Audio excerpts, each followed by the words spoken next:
The second half of the season begins in the Intelligent Money British GT Championship with the second visit of the year to the magnificent Grand Prix circuit at Donington Park. We were here just over a month ago in very different conditions. This afternoon the sun is out, the temperature is in the mid-20s and the racing action should be every bit as entertaining as it was on our first visit to the Leicestershire venue. Over a 3-hour race, the first of 2 3-hour races this season, as we make up for lost time in this slightly strange 2020 calendar. And it should be a really fascinating race with multiple strategies set to play out, a really, really closely matched grid, and a championship that is still, even at this late stage, absolutely wide open. Well, my name is Andy McEwan. I'm delighted to say I'm joined by Graham Johnson on co-coms for this race. And Graham, this 3-hour race is not new to British GT, but it is the first time in quite a while that we've had a 3-hour race here at Donington Park. What unique challenges does that extra hour add into the drivers? It makes an enormous challenge. It really does make a huge change. The strategy that happens where you used to do an hour guaranteed, now you're trying to go safety car hunting. You're trying to get one out and make sure that you capitalise on a safety car window. So you'll leave your driver out as long as you can. If the fuel tank will last long enough, and some of these cars will go up to an hour and a quarter, you'll try and get that hour and a quarter out of them. The only trouble is, if you've got a Pro-Am pairing, and one of those drivers isn't that competitive, you're losing a second a lap. Okay, it's only a second. Well, hang on a moment. You're doing 30, 40 laps. You're talking 40 seconds. This race won't actually really start to unfold until the last hour, so stick with it. Yeah, absolutely. These longer races do tend to come right down to the very wire, and that is why we love them. Well, we are up here in the commentary box. Outside, the weather is pretty pleasant and it's attracted a nice crowd of people, but down in the heart of all of the action, we welcome a new member of our presenting team. Kelvin Fletcher, our usual presenter, sadly can't be with us this weekend due to other work commitments, but we have drafted in the brilliant Bryn Lucas to take his place, and Bryn is right down there on the grid ahead of the start of this race. God, talk about building me up there, Andy. That's a hard thing to top. Now, looking around here, it is beautiful weather. It's not really hot, so that's going to be interesting to see how the cars do out on track. Of course, a lot of racing happened today, so the track isn't green by any means. We're going to have a chat, it says adjusting his mask, very, very soon to Julian Penniston-Hill, who is from Intelligent Money, and we've got a big announcement, really, about the sponsorship of the championship, so can't wait to chat to him. And looking over my shoulder as well, I cannot wait to see a huge variety of supercars come onto the grid behind me. It is something I can't really believe. I'm pinching myself so much right now. And a 3-hour race coming up. I'm on cloud 9. Yeah, it's going to be good, this, isn't it, I think. And I was saying earlier on to you, Graham, I'm a little bit jealous of Bryn because, especially in this long race where strategy is going to play such an important part, the pit lane is the place to be, because that ultimately is where this race could be won or lost. Yeah, to be honest with you, I'm jealous of the whole thing. This is a little bit like, for me, watching an adult movie. It's nice to watch, but you'd rather be taking part in the action. And, you know, I'm a race driver and I've been racing for 18 years, and being in the pit lane, yeah, absolutely better than being in a comms box. Being in the race car itself, that's where the fun is. And I was watching the Formula One the other day when Pierre Gasly won his race, his first race, and I watched the pure emotion that came out of him. And I felt that, and I tell you what, unless you've raced, you will never know what it feels like. Yeah, no, it's quite an experience, isn't it? And maybe we'll see some of that raw emotion a little bit later on today, depending on who we see on the top step of the podium. Right then, let's head back down to Bryn then, who has got our very special guest to have a chat to on the grid. Yeah, very, very special guest indeed. Julian Penniston-Hill here from Intelligent Money. And Julian, what a big announcement we had. 5-year extension to the sponsorship contract. What's your reasoning behind that? Of course, COVID-19, very, very unusual times. Yes, absolutely. And that is a lot of my reasoning behind it. You know, it's uncertain times. And so I wanted to do something to add a degree of certainty to a race I absolutely, or a championship I absolutely love. So that was one of the main reasons, the impact of this uncertainty. Yeah, and for you, we're looking at this championship for the future then. Obviously, if you've got your mind set on 5 more years, you must be thinking it's going to grow and grow and grow. To me, this is the beginning. Yeah, the first 5 years are the beginning. So, yeah, absolutely. Well, we like the sound of that, that's for sure. Now, why in particular the British GT Championship? There's many, many reasons. One, it's in my blood. We're not a faceless corporate sponsor. And the other is the synergies between the two events. What we do is intelligent money, and what all the teams here do at the British GT, it's all about teamwork, technology, communication, support to deliver the highest possible levels of performance without taking unnecessary risks. And so it's the same thing. Yeah, but it's not your only connection, is it, to petrol heads in the world, piston heads and a whole lot more. Talk us through that sort of link and why the motorsport is in your blood. It always has been, and it is. My daughter's only 15 and it's already getting into her blood. But Piston Heads was our first corporate sponsorship, their finance section, followed by Pure GT, and gosh, what else? We're actually launching our own club level racing team, Intelligent Money Racing, next year. Yeah, TVR investment as well. And I've taken a small shareholding in the new TVR Reboot, which is 70 years worth of British sports car history. I mean, it's all part of it. It's an essential part of my life. I need it like I need oxygen. Yeah, absolutely. Now, you mentioned the sort of the similarities between British GT and the teams and how they work together, and Intelligent Money as well. Is that something that you focus in on when you look at these sort of investments? You think, how's it going to work together? Do they have similarities? Yes, I do, to a degree, but a lot of it is just the enjoyment of it, being fortunate enough to be in the position to do this is one thing, but doing it because you absolutely love it is something completely different. Yeah, and what about you getting into one of these cars and racing? What about you getting into one of the cars and having a little go around the track? I was actually offered to get in that one earlier, but maybe later. Yeah, just sit and watch. It's a lot easier, isn't it? A lot easier. Thank you so much, Julian. There you go. Julian giving us his time there. What an amazing announcement. There you go, Andy and Graham. 5 more years sponsorship. Not bad. Exactly, which, Graham, I think is a real advert for the strength of this championship now. To have a title sponsor in the first place is great news, and to have a title sponsor that is making that long-term commitment to the championship, it goes to show that this championship is on the right track, isn't it? It does. I mean, this championship is... I've been in this championship for 5 years myself, and it's just gone from strength to strength to strength. And I have to say, hats off to SRO, the series organiser, for putting on such a great show. We're in the middle of a pandemic, and here, what have we got? 24 cars on the grid. And we've got millions of pounds worth of cars on the grid. And we've got race fans here too, haven't we, Andy?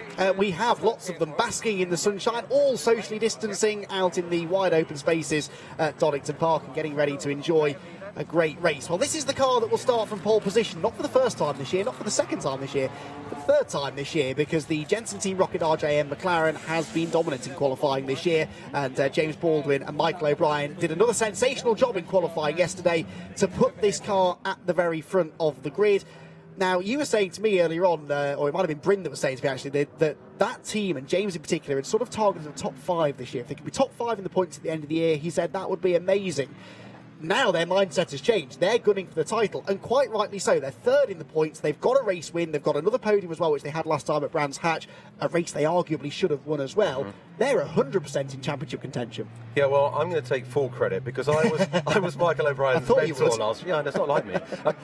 I was working with Michael last year, and his speed is never in doubt. Sometimes he's lacked confidence in himself, and I think this year, I had dinner with him last night, and his confidence, he's not the tallest guy, but he's grown in stature, and he really is doing a tremendous job. Yeah, it's fantastic to see this great story to follow, isn't it, as we've gone through the year. Now, another great story this weekend is a returning face to the championship. This car is making its first appearance of the year. It's the 22 Barwell Motorsport McLaren, and one of the drivers is making a very welcome return. That is the driver, Warren Hughes. Yeah, really good to be back. Yeah, it's been a while since sort of raced as a full-time profession. So it's Yeah, it's coming to a track with knowing that you're going to compete is very different to coming, you know, whether it's coaching or doing something else. That's I've been around obviously a lot in the last few years, but with a coaching role to do, and but coming back as a full-on competitor is a different feeling altogether, and it's I love it. I've missed it. I have to be a little quite selfless in lots of respects. As I said before, it's a combined race, but it's also a big part of doing this event is to aid Jan's development. You know, it's a longer term thing. We're not just looking at the end result of this race. It's a stepping stone to aid his development. You know, when you put into a more competitive environment, that naturally drags more performance out of you, and you just absorb so much more information. I think we can get a very respectable result. I do believe that between us. Otherwise, we wouldn't be here. We don't want to just be here to make up numbers. But first and foremost, it's about development. And if we have a strong qualifying early part of the race, keep out of trouble, we will get a decent result. Very much look forward to what the race brings, really. Well, fantastic to have Warren Hughes back in the championship, a really well-regarded driver in British and international motorsport. It'll be fascinating to see how they get on in their first race back. Well, from McLaren, let's turn our attention now to Mercedes and the team that are second place in the championship, second place on the grid as well. Ram Racing, they missed out on the podium last time at Brands Hatch, but with no success penalty today, that 69 car, I reckon, could be a contender.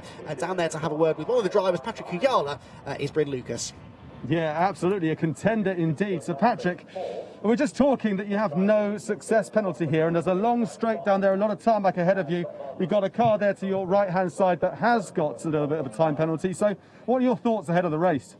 Well, I guess a clean race is important. We have a good car. Just gotta keep our head down and, yeah, focus on the race, clean race, like I said. And then, yeah, we'll see after 3 hours where we are. And what about your teammate, just one row behind you as well? Do you have a strategy for both cars, or are you just focused on your own? I'm focused on my own. Yeah. Honestly, there you go. What about your teammate then? Sitting in the car there, Sam, he's got to do a decent job from the start so that when you change over, you've got a nice, hopefully a lead to protect. But if anything unusual happens, what's the strategy? Is it all worked out? It's all planned, so strategy-wise we're good, and I'm not worried about Sam. Sam is going to do a good job. He's good in the start. And yeah, fingers crossed everything goes well. Absolutely. Well, thank you very much and good luck as well. There you go, Patrick, giving us the download. It's all worked out and hopefully it goes to plan. Sounds easy, really, doesn't it? I know I shouldn't really say this because I always put the mockers on teams when I shouldn't, but I really do think that car's got a good chance today. No success penalty. It's a good Mercedes circuit, this.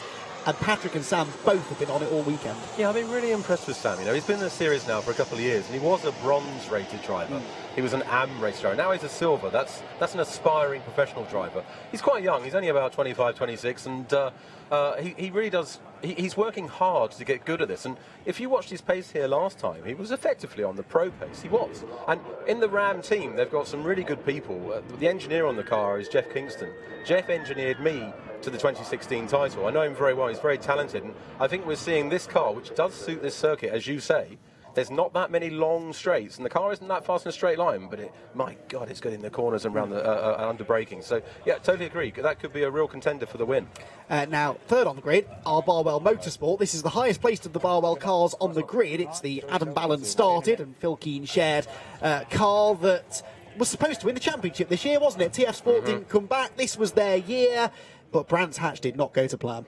No, Adam, I think I've raced against Adam, and he's a really quick driver.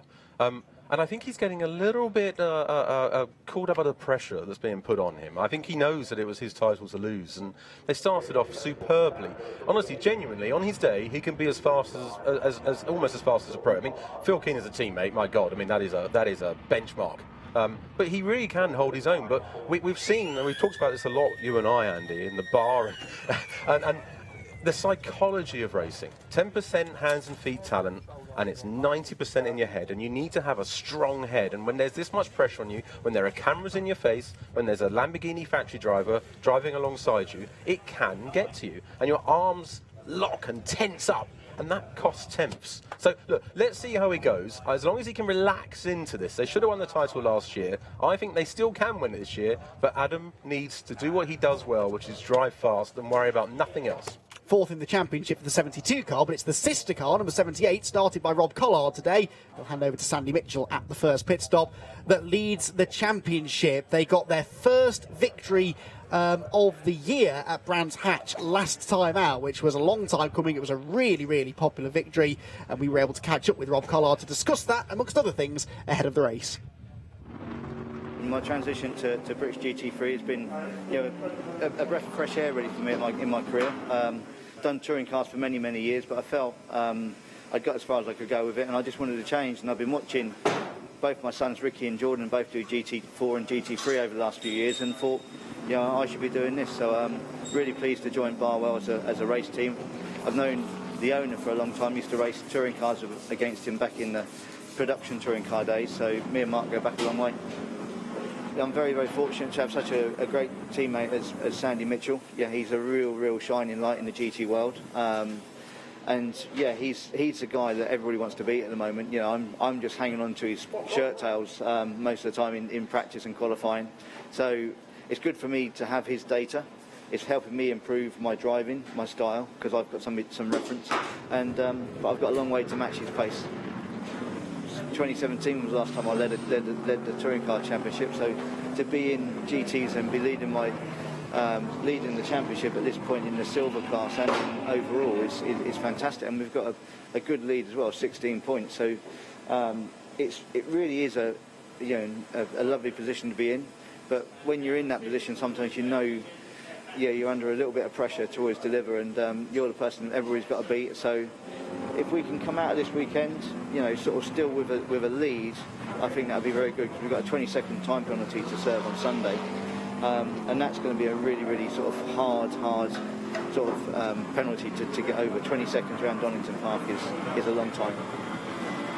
Well, 20 seconds is a long time, but they were quick here in August when we last raced at Donington Park, and I'm sure they're going to be in contention again today. Here's how they line up then for round number 6 of the Intelligent Money British GT Championship. It's Jensen Team Rocket RJN on pole position, with James Baldwin starting the car, and Sam DeHaan second in the championship, second on the grid here today.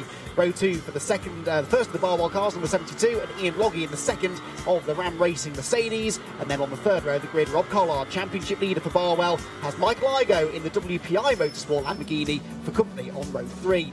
Row 4 for Lewis Proctor and Angus Fender, 2 McLarens, 1 from Optimum, 1 from 2Cs Motorsport. Then rounding out the top 10 on the 5th row of the grid are Richard Williams in the Stella Motorsport Audi and Richard Neary in the Team Aber Racing Mercedes.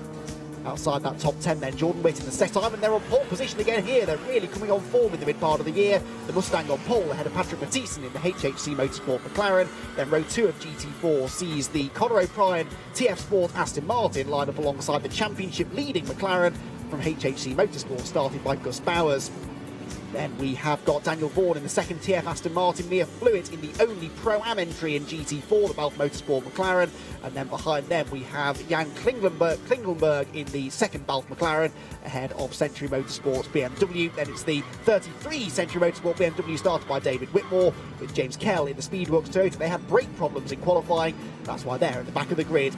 3 hours of racing, round number 6 of the Intelligent Money British GT Championship bursts into life under the sunny skies at Donington Park, and it is James Baldwin on the inside line. On the outside line there is Sam DeHaan. There's contact further back. DeHaan's trying to get around the outside, and there's more contact. Michael Igo goes around into the gravel trap in the WPI car, and Sam DeHaan spins as well. Sam DeHaan second in the championship, pointing the wrong way out of Redgate Corner. Well, this is the longest race of the year so far, and it's the first time that we've had first lap collisions. It's all kicked off through Redgate Corner. It looks as though the number 2 car has held on to the race lead at 72. No, it's the Ram Racing car into second. 72 has also been delayed in all of that and dropped way back. It's still Academy that lead in GT4 ahead of the 2 HHC cars, 58 ahead of 57. Well, that was not in the script, was it, Graham? Yeah, no.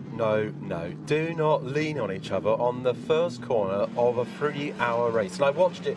I'm pointing at the screen with you saying, look, that Lambo is about to go.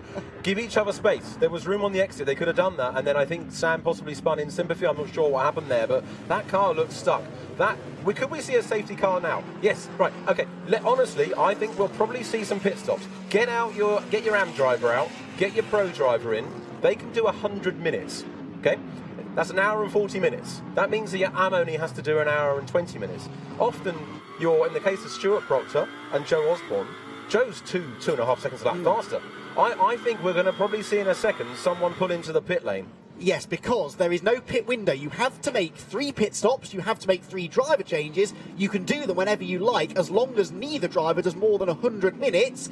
And I thought Optimum were going to dive for the pit lane. Barwell do. Adam Ballon is in, the first to blink. They did this a few years ago at Silverstone, pitted at the end of lap 1, and it was an inspired decision then. So is this... and in also come both of the TF Sport Aston Martins. So you're absolutely right, although the Aston Martins, remember, are Silver Cup That surprises me. That surprises me. I thought I would see Mia Fluid in the Barwell Motorsport car stop. They're obviously not ready yet. Look, what we do in the garage, in the truck, for hours after hours is go through loads of what-if scenarios. What if it's a safety car after this amount of time? All of these guys know how long their fuel will last, how long they can go in a stint. They obviously know at TF something that the other teams don't know, because they've pitted 2 very quick drivers, putting in other 2 quick drivers. So they've got a strategy here that probably isn't immediately obvious to everyone.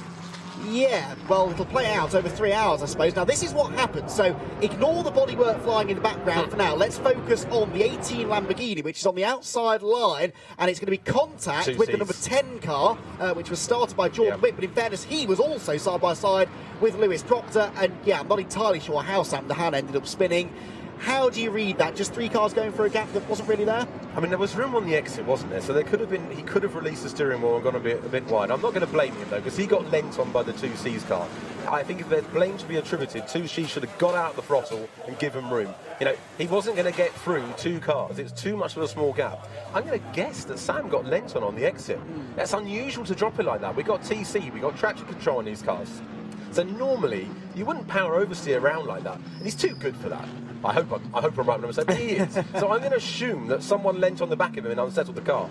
That is a possibility. We'll see if we can get another angle of that for you, maybe. Let's take stock of the situation then. The safety car is coming in this lap, actually, so we don't have much time to catch our breath. James Baldwin leads from pole position. Ian Logie is up to 2nd. Rob Collard, the championship leader, is 3rd. Lewis Proctor is 4th, and Angus Fender is 5th for 2C's Motorsport. That's the number 9 car, not the number 10 that was involved in that contact. In GT4, Matt Cowley leads in the Academy Mustang. He's actually got a GT3 car between himself then and Patrick Mathiasen 2nd, and Gus Bowers 3rd, 58 and 57, the 2 HHC Motorsport McLarens, 2nd and 3rd in GT4. The safety car is in. James Baldwin floors the throttle, and as we go on to lap number 3 of the race, we are started again. Now, the Aston Martins are still in the pit lane. They're going to lose a lap as a result of this early pit strategy. That adds further confusion to the mix as Lewis Proctor has a look at the inside of Rob Collard for 3rd position into Redgate Corner. This early safety car has really disrupted the rhythm of the race, hasn't it? They haven't had time to warm themselves up gradually. It was a sudden rush of adrenaline, then it all stops, and then a lap later, they're straight back on it again. You're right, and I'm about to go into a bit of a rant, Andy, because Loggie's going to make a mistake here. He's going to try and hold on to 2nd. He was defending. Look, in the nicest possible way, he's not as quick as the cars behind him. It's a 3-hour race, easy for me to say. And what he needs to do is not lose time. And every bit of defence that he does, he will lose time. And that will come back and haunt them, the team, in 2.5 hours, 2 3/4 hours time. You can see already, look, he's desperate to hold on to that 2nd place. If it were me, I'd be focusing on not losing time. Yes, but we saw him do this at Brands Hatch last time, didn't we? And it was a pretty solid defence that he put up, but it definitely cost them a lot of time, and that's a big part of the reason that the number 2 car was able to pull out a massive lead. And of course, we're now in a very similar situation again here today. The number 2 car getting away, the number 6 car in 2nd is a bit of a roadblock. Easier to overtake here, though, at Donington Park, I'd imagine, so there's maybe more of a chance that a Rob Collard or a Lewis Proctor might be able to break through his defences. Yeah, I think you're right. I mean, the 2 hairpins, so the corners we've just gone round, are the only places where there's its heavy braking zones. Everywhere else, it's all about trying to carry corner speed. And so, if you can carry as much corner speed as you can, roll the momentum into the high-speed corners, you can get a better exit and get a run on them. So it's not done on the brakes here, only at the 2 hairpins. Here it's done, you out-drag them from getting a better exit. Sam Dahan here then is now getting past the GT4 leader, so they are now at least ahead of the GT4 pack. They did not lose a lap, crucially. The WPI car, did that lose a lap? Let me just have a little look back. Yes, it did. At least lost at least one, maybe two. Yeah. So that is their race kind of over before it really began, which is a shame for a car that won here at in August, the last time we visited Donington Park. But at least the 69. I told you I shouldn't have tipped them to win the race, should I, on the grid? They are at least on the lead lap, and it is a long race. They're still in contention. Yeah, they are still in contention. You know, I gave Loggy a bit of a hard time, but the person that actually is defending is Rob Collard. He's got into touring car mode, sprint race mode, and he's defending from Proctor, who I'm quite impressed with. Lewis has struggled at times in this McLaren. He was a second slower than his teammate in qualifying, which would have hurt. Trust me, that would have hurt him. They're both trying to get a factory drive with McLaren. But he's doing a fantastic job of actually giving Rob Collard a very difficult time. He might get through. And Rob Collard, of course, also has to be mindful of this championship lead that he's got. He knows, okay, this is not the last round of the championship as it normally would be here in September at Donington Park, but he still knows that he can't really afford to have any damage or problems in this race. That would cost him the championship lead. So James Baldwin leads by 2.4 seconds then over Ian Loggy in second. Rob Collard is third for Barwell. Fourth place Lewis Proctor in the Optimum McLaren. Then to the 2-2Cs car, number 9 Angus Fender ahead of number 10 Jordan Witt. Richard Williams for Stella Motorsport Stella Performance is seventh ahead of Richard Neary, Stuart Proctor and Nick Jones rounding out the top 10. In GT4, still Cowley from Matisse and from Bowers. Mia Flewitt is fourth position, and James Kell there, you can see in the Toyota right behind her, up into fifth position. The Toyota gaining ground. They had a cracked brake disc in qualifying, which stopped them getting out in session 2, so they automatically had to start from the back of the GT4 grid, and that Toyota was quick here a month ago, and it looks as though it's got the pace again here today. Yeah, I mean, look, honestly, if you said I could drive any of the GT4 cars on the grid right now, I'm going to choose the Toyota. I think it's the fastest car on the grid. I do. They struggled a little bit in qualifying when we were here last time in the last sector, so perhaps they were struggling under the brakes a little bit, but that car is the quickest car on the grid, without a doubt. Something I want to point out to you, Andy, is Phil Keane, back in 21st position, but look at his lap time. They've put their pro in. They got Adam out. This is what I was talking about earlier. I think they're on the lead lap. They're just about on the lead lap. What are they? Just over 1 minute and 7 seconds behind. This will play out very, very, very well for the Barwell car. Yes, because that car lost ground at the start. Adam Ballon was held up by the spin from Adam Ballon at the first corner. He may have even been held up by Michael Igo's spin too. The idea of those incidents, by the way, all under investigation. So car 18 under investigation. Also incident involving car 2 and 69. So this car, the Ram Racing car of Sam Dahan, it must have been contact with James Baldwin, the race leader. We didn't catch it, unfortunately, first time round, but it must have been contact with the McLaren, and that is under investigation as well. We'll keep you posted if we hear any developments on that. Back to Phil Keane, though. Phil Keane, Adam Ballon had lost a load of ground. He was stuck in the pack. He was never going to be able to race his way back to the front because the cars are all too evenly matched. He's an AM driver against lots of silver drivers. So they've pitted him, they've got Phil Keane in, and now when everyone else stops, that car might well come out as the race leader. Let's see what happens. So Sam's trying to hang it on the outside. James has understandably ran him out wide. No, did nothing wrong there. Sam tried to hang it on the outside of lap 1 of a 3-hour race and he dropped it. You know what? Inexcusable. Yeah, yes, avoidable, definitely, and I think it would be harsh if Sam were to be given a penalty, Michael were to be given a penalty, but we've seen it before. We'll let Peter Daly, our very capable clerk of the course, make the decisions and see what he comes back with. Sam should have waited there, Andy. He should have waited because he's in championship contention and he's going for the lead. Now, we know how quick James Baldwin is. We know Sam's quick too, and I think they could have worked together to pull away together, and he's hung it out there, got it just a little too close to the loose stuff, to the gravel, and he's gone round all of his own accord, and I'll be surprised if there's a penalty on that. He's already taken his penalty anyway. Well, yes, he has rather, hasn't he? He is 11th place now, Sam Dahan, 16.7 seconds off the race lead. We are watching the number 9 car here of Angus Fender, 5th position. Two Seas Motorsport could do with a good result, really, couldn't they? They've had the speed all year long. We say this every race. Right from the word go at Alton Park, they were leading the way in the first race of the weekend with the number 10 car, and they were given a pit lane penalty, and that took them out of contention. Two Seas, though, I think this weekend, maybe that car looks good, looks as though it could be a contender for a race win. No further action, by the way, with any of those incidents. So car 18, no further action. Car 69 and 2, no further action. So Peter Daly agrees with you, Graham. No need for a penalty. Yeah, good. That's the right order there. Look, I'm going to go on about Phil Keane again, because whilst we're watching this race, Phil Keane is pumping in 1 minute 27.5s. That's 3 laps that were faster than anyone in a row. The only other car in the 27s is Baldwin. Everyone else, Andy, they're doing 29s. He's lapping up to 2 seconds a lap quicker than anyone. Now, there he is, stuck back in 21st position. I think we're going to see him come right forward. When we look at the GT4, let's look at Cowley. Cowley started the season, and I'm going to be honest, I wasn't overly impressed. The job he did at Brands Hatch, I could not believe. That win was thoroughly deserved. And Jordan Albert, who I know well, I've raced against him for the title actually in 16. He's a very, very talented guy. He never really got the break he deserved. The Mustang's a fantastic car, arguably has a very good balance of performance, but look, you still have to drive the thing well, and Cowley is coming on leaps and bounds in this car, and Mathiasen as well, hanging on in the HHC.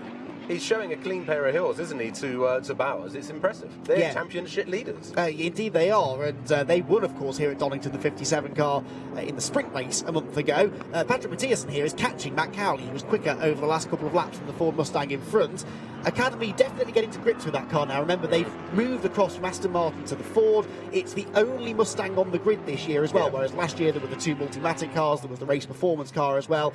So they've got no one else's data to feed off. It's going to take you half a season to get to grips with the car, and now here we are halfway through the season, and they're setting the pace. It can often be an advantage to being the only car on the grid, because if you're driving it, as everyone assumes that's as fast as it can go, so you can get a better balance of performance. They can punish the car less. But we're on board here with Gus Bowers, and let's see how he gets on and how he compares. So he's turned a little late there, running a little wide. You need to be careful on track limits. Jonathan Palmer, the circuit owner, is obsessed with his grass. And so, yeah, so here we go here. Look, this is a fascinating battle. This is 2 AMs together. Nick Jones, who won here last time in the Bentley, and Stuart Proctor, who's in his 2nd ever British GT race. He's only ever driven this car a handful of times. Last time he did the whole race on wet tyres. This is his first race on slick tyres. And he's ahead of a former race winner. Yes, and these were the 2 cars that did battle for the race lead in that race, the 2nd race at Donington last time, with the other drivers in. It was Scott Malvern versus Joe Osborne, and it was the other way round. The Bentley ahead of the McLaren, and Joe said, I was much, much quicker until we got out of those hairpins, and that Bentley has so much torque, and it just drags away from the McLaren coming out of the corners. Now, though, that's what Nick Jones has got to use, not to defend, but to attack. He's got to pick his moment and attack at a part of the circuit where that car is strong. Yeah, and he is quicker. I mean, what did he go? 7/10 of a second faster on the previous lap. I think he does need to clear him. Stuart, I know Stuart. I don't think he'll make him work too hard for it. Stuart knows his job. Stuart's job is to bring that car home for one of the fastest McLaren drivers on the grid. I mean, Joe was the quickest McLaren in qualifying yesterday, but you have to remember that as a Pro-Am pairing, they carry less weight in the car. And they carry about 40 kilos less than the silver parents. And 40 kilos, well, what's that? Well, actually, genuinely, 3, 4, 5 tenths of a second. And whilst that doesn't sound much, trust me, if I'm 2 tenths off someone, I'm furious. If I'm 3 tenths off, I retire. Yes, it can be frustrating, and some circuits are harder to carry that weight out than others. And of course, if you end up, this is something else they have to consider, I suppose, with the stint lengths. Yes, and Phil Keane is a prime example of this.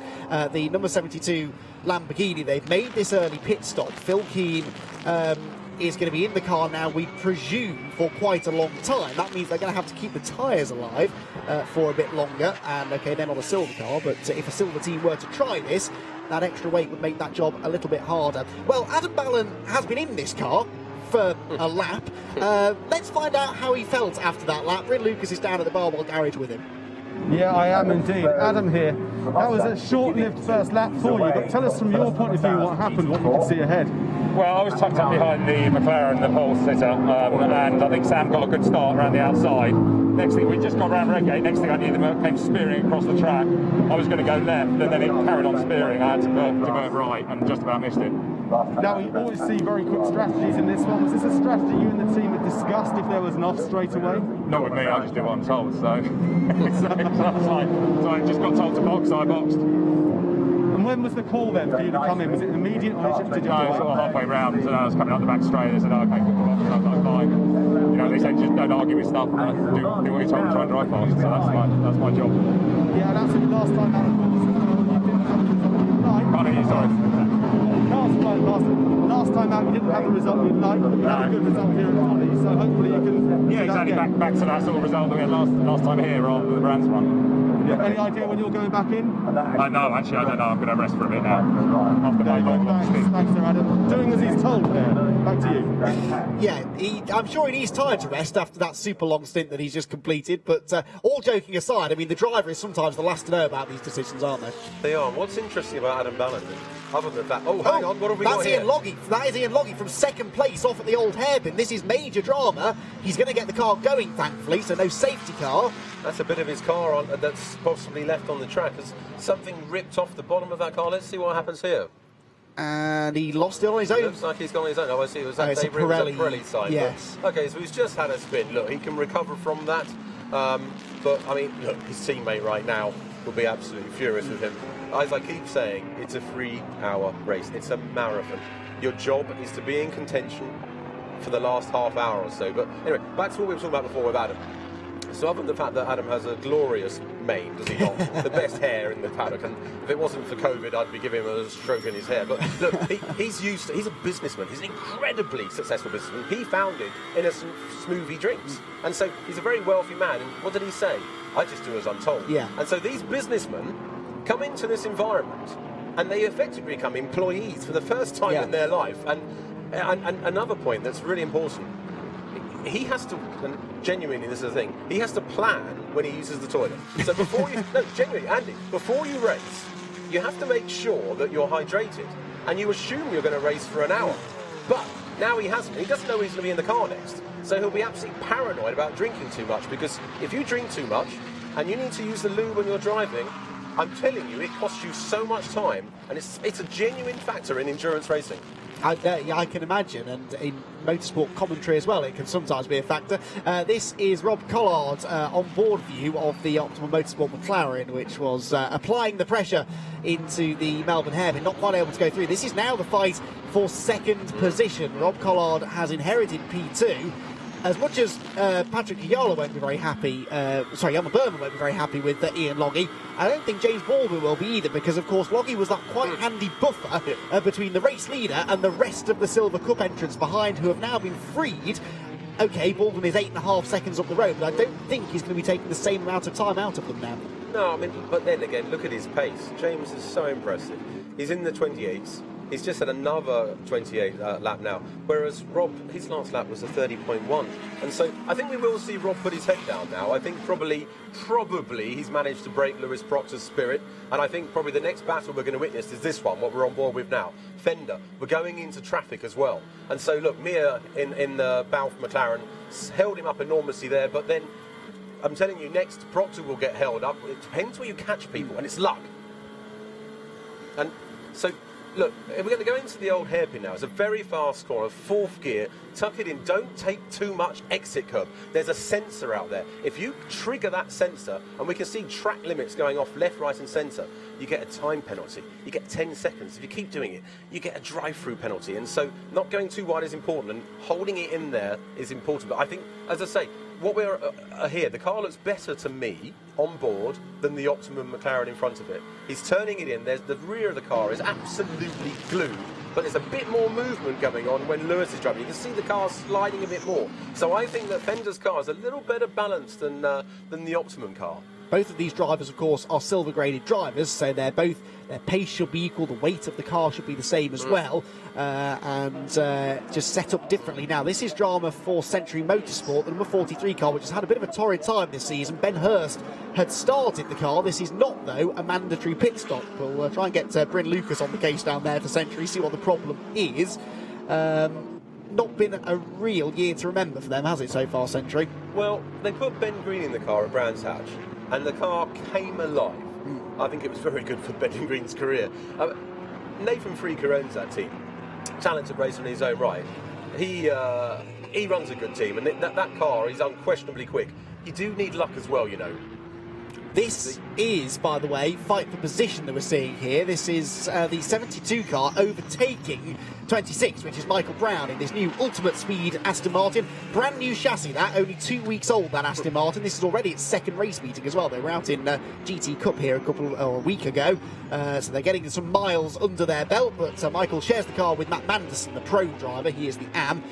They've just lost a position there to Phil Keane, so Phil Keane, despite having made a pit stop, has just moved up into 12th position. The next car for Phil to overtake is not for position, but it is a quick car. That is Michael Igoe in the WPI Motorsport Lamborghini. Now, of course, they weren't able to take advantage of that safety car to pit early and get the pro in, because they were the cause for the safety car. By the time the car was hoiked out of the gravel, the race was restarting again. The damage for them has been done, though. They are a lap down now, the number 18 car, and it's so hard in a field this competitive to get that lap back. They're going to have to try and roll the strategy dice if they can at some point later on. Yeah, they are. Interesting to watch the body language of that Lamborghini, of Phil Keane's car. It's actually moving around a lot. It doesn't look that stable. I'm not convinced that car's set up as well as perhaps Adam Ballon will want it to be. So I'll be interested to see what Adam's pace is in it. It looks a little nervous. He's turning it in, it's understeering, and then it's flicking a little bit into oversteer. But then look at the pace of Keane. He's so quick. He's, if not every lap the fastest car, it's every other lap. And that's going through traffic. Yeah, this is seriously impressive, but this is what we expect from Phil Keane. This is what we expect from Barwell Motorsport. Donington Park has not been a happy hunting ground for them in the past, but they showed last time we were here that they have the pace around this place, and Phil Keane showing it again right now. This is Sam Dahan then in the 69 car. So Sam Dahan is 7th position now. He's picked up a few places since the restart. His next target is going to be Richard Williams in the Stellar Performance Audi, which is about 2.5 seconds up the road from him. No damage done to the car, no major issue, I suppose, as there Ian Logley recovers to take ninth place away from Stuart Proctor. But having confidently predicted that Mercedes was going to be the car to have here this weekend, all of the Mercedes at the front of the field seem to have run into trouble. At least it is a 3-hour race. Okay, that means you probably shouldn't be hitting trouble that early in the race, but at least you have time to fight back. Yeah, and it's interesting to watch them both because they're both driving very quickly, and you know why? Because they both made mistakes. I tell you now that the ego is a wonderfully good thing to make you go fast when you've made an error. We're seeing Nick here making his way through traffic. It's a new experience for him, Nick, in the Bentley. He's used to being in the GT4 car. That's right, the GT4 car's coming back at him, but he's used to it. And I did a GT3 race here a couple of years back, and it's such a different thing for you to experience. You're used to looking in the mirror, all of a sudden you're looking forward, and there's a hesitation that Nick will be getting used to, being the overtaker rather than the overtakee. And so I think he's adapted really, really well, actually. It's that car's not easy to drive. We've seen some talented drivers in the Bentley, and in the wet we know it's an absolute beast. And he's doing a very nice job in the way he's getting on, and Scott's doing a superb job. Well, let's head back down to the pit lane, shall we? We saw the 43 Century Motorsport BMW heading into the pits earlier on, and hopefully to fill us in a bit more about what's going on down there is Bryn Lucas. Yeah, thanks very much there, Andy. I've got Ben Hurst here in the car when you had to come in. Ben, what was the problem with the car? It seemed we had to have a brake issue or something. The pedal was just going longer and longer, and all of a sudden we couldn't stop anymore. So. But you said you felt that around 5 minutes ago, so you must have had a few laps trying to work out what the problem was? Yeah, we had a few laps warning on the pedal going long, and then all of a sudden we just couldn't continue anymore, so had to bring it in. So would that be a brake pressure problem or something more concerning? Although that's quite a concerning problem. I think we're going to have a good look into it. Could be heat, could be pressure. I was tucked up right behind the McLaren, so not getting as much fresh air as normal. So the brakes are usually very good on these cars. Could have been a faulty disc or something from the manufacturer of the disc. So everything can happen. So 3-hour race, hopefully we'll get back out there. Yeah, not the greatest start, but thank you very much for chatting to us. Good luck if you get that out there. Sorry, I didn't hear what you said. Don't worry about it. Just good luck, take a rest, and enjoy the rest of the race, hopefully. Okay, thank you. There you go, then. Back to you, Andy and Graham. Noisy places, pit lanes, aren't they? Especially when there's a GT race going on. Good work there for Brink, getting straight to the bottom of the story. Is this a particularly hard circuit on brakes? I don't imagine it to be, but then that final sector is all very stop-start. It's funny, you know, because there are some cars that seem to be hard on their brakes here. I've never driven a car that's hard on them, but I remember vividly the McLaren in, I think it's 2007. Joe Osborne, who's normally sat here rather than me, thanks for the job, Joe, he lost the pedal. The pads failed after an hour and a half round here, so I think it's really about the heat. There's not much space in long straights to dissipate the heat. Brakes need cooling. So whilst they're not working that hard, they don't have a huge amount of time to cool around here. And that can lead to an awful lot more brake wear. Yeah, that is a good point. Maybe we've had a few brake issues this weekend, that's why I asked. So I wonder if over a 3-hour race, whether that's going to become a factor. Rob Collard here in second place, still not quite able to match the lap times being set by James Baldwin, but they're not losing the same sort of time as they were when they were stuck behind Ian Loggy. Collard still second ahead of Lewis Proctor and Angus Fender. We're already ticking towards the half-hour mark. Now, those who have not taken advantage of that early safety car to pit, they're going to go the full hour then, I would imagine, or certainly close to it, because although they'd love to stick the pro in for as long as possible, they do have this minimum driver time to think about, don't they? Yeah, what you want to do is get your pro in for 100 minutes. But it's so difficult to do that because you also want that safety car, as I was saying. But some cars will only just get to 1 hour. So I know my McLaren 570 GT4, it will just do an hour. But the 720S, the GT3, Michael O'Brien reckons it'll get to about an hour and 15.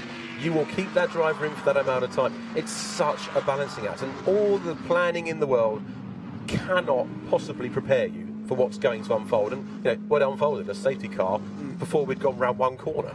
Exactly, you can make all these elaborate plans, but then a safety car or some other unforeseen situation can completely change your plan. And don't forget that when we get to the final pit stop at the end of the race, that is when the success penalties are served. So the drivers, the teams that were on the podium last time out at Brands Hatch, first, second and third overall in GT3 and GT4, they have some extra time to serve. And of course the car that's second in the race right now, that black number 78 Lamborghini, won at Brands Hatch last time, so they will have 20 seconds to serve in the pit lane. There is Angus Fender still fourth, Jordan Witt, his teammate, in fifth position. They struggled a bit here in the wet, didn't they? A lot of teams struggled here in the wet, actually, in August. Teams that we expected to be a little bit quicker, but generally they were the teams with the least experience of either their cars or this championship in general. They were the ones that struggled in the wet. I think everyone, when they woke up this morning and they looked at the weather forecast and they saw it was going to be dry and sunny, probably breathed quite a sigh of relief. Yeah, I think it's the McLaren. Right. The McLaren, all of the teams in the McLaren, with the exception of Balfe, who had Stewart in the car, with no disrespect, all of the other teams were brand new to the car. COVID has meant there's been very little time to practice, and the weather has been fantastic. And so we had a wet race, and all of a sudden they didn't know what they were doing.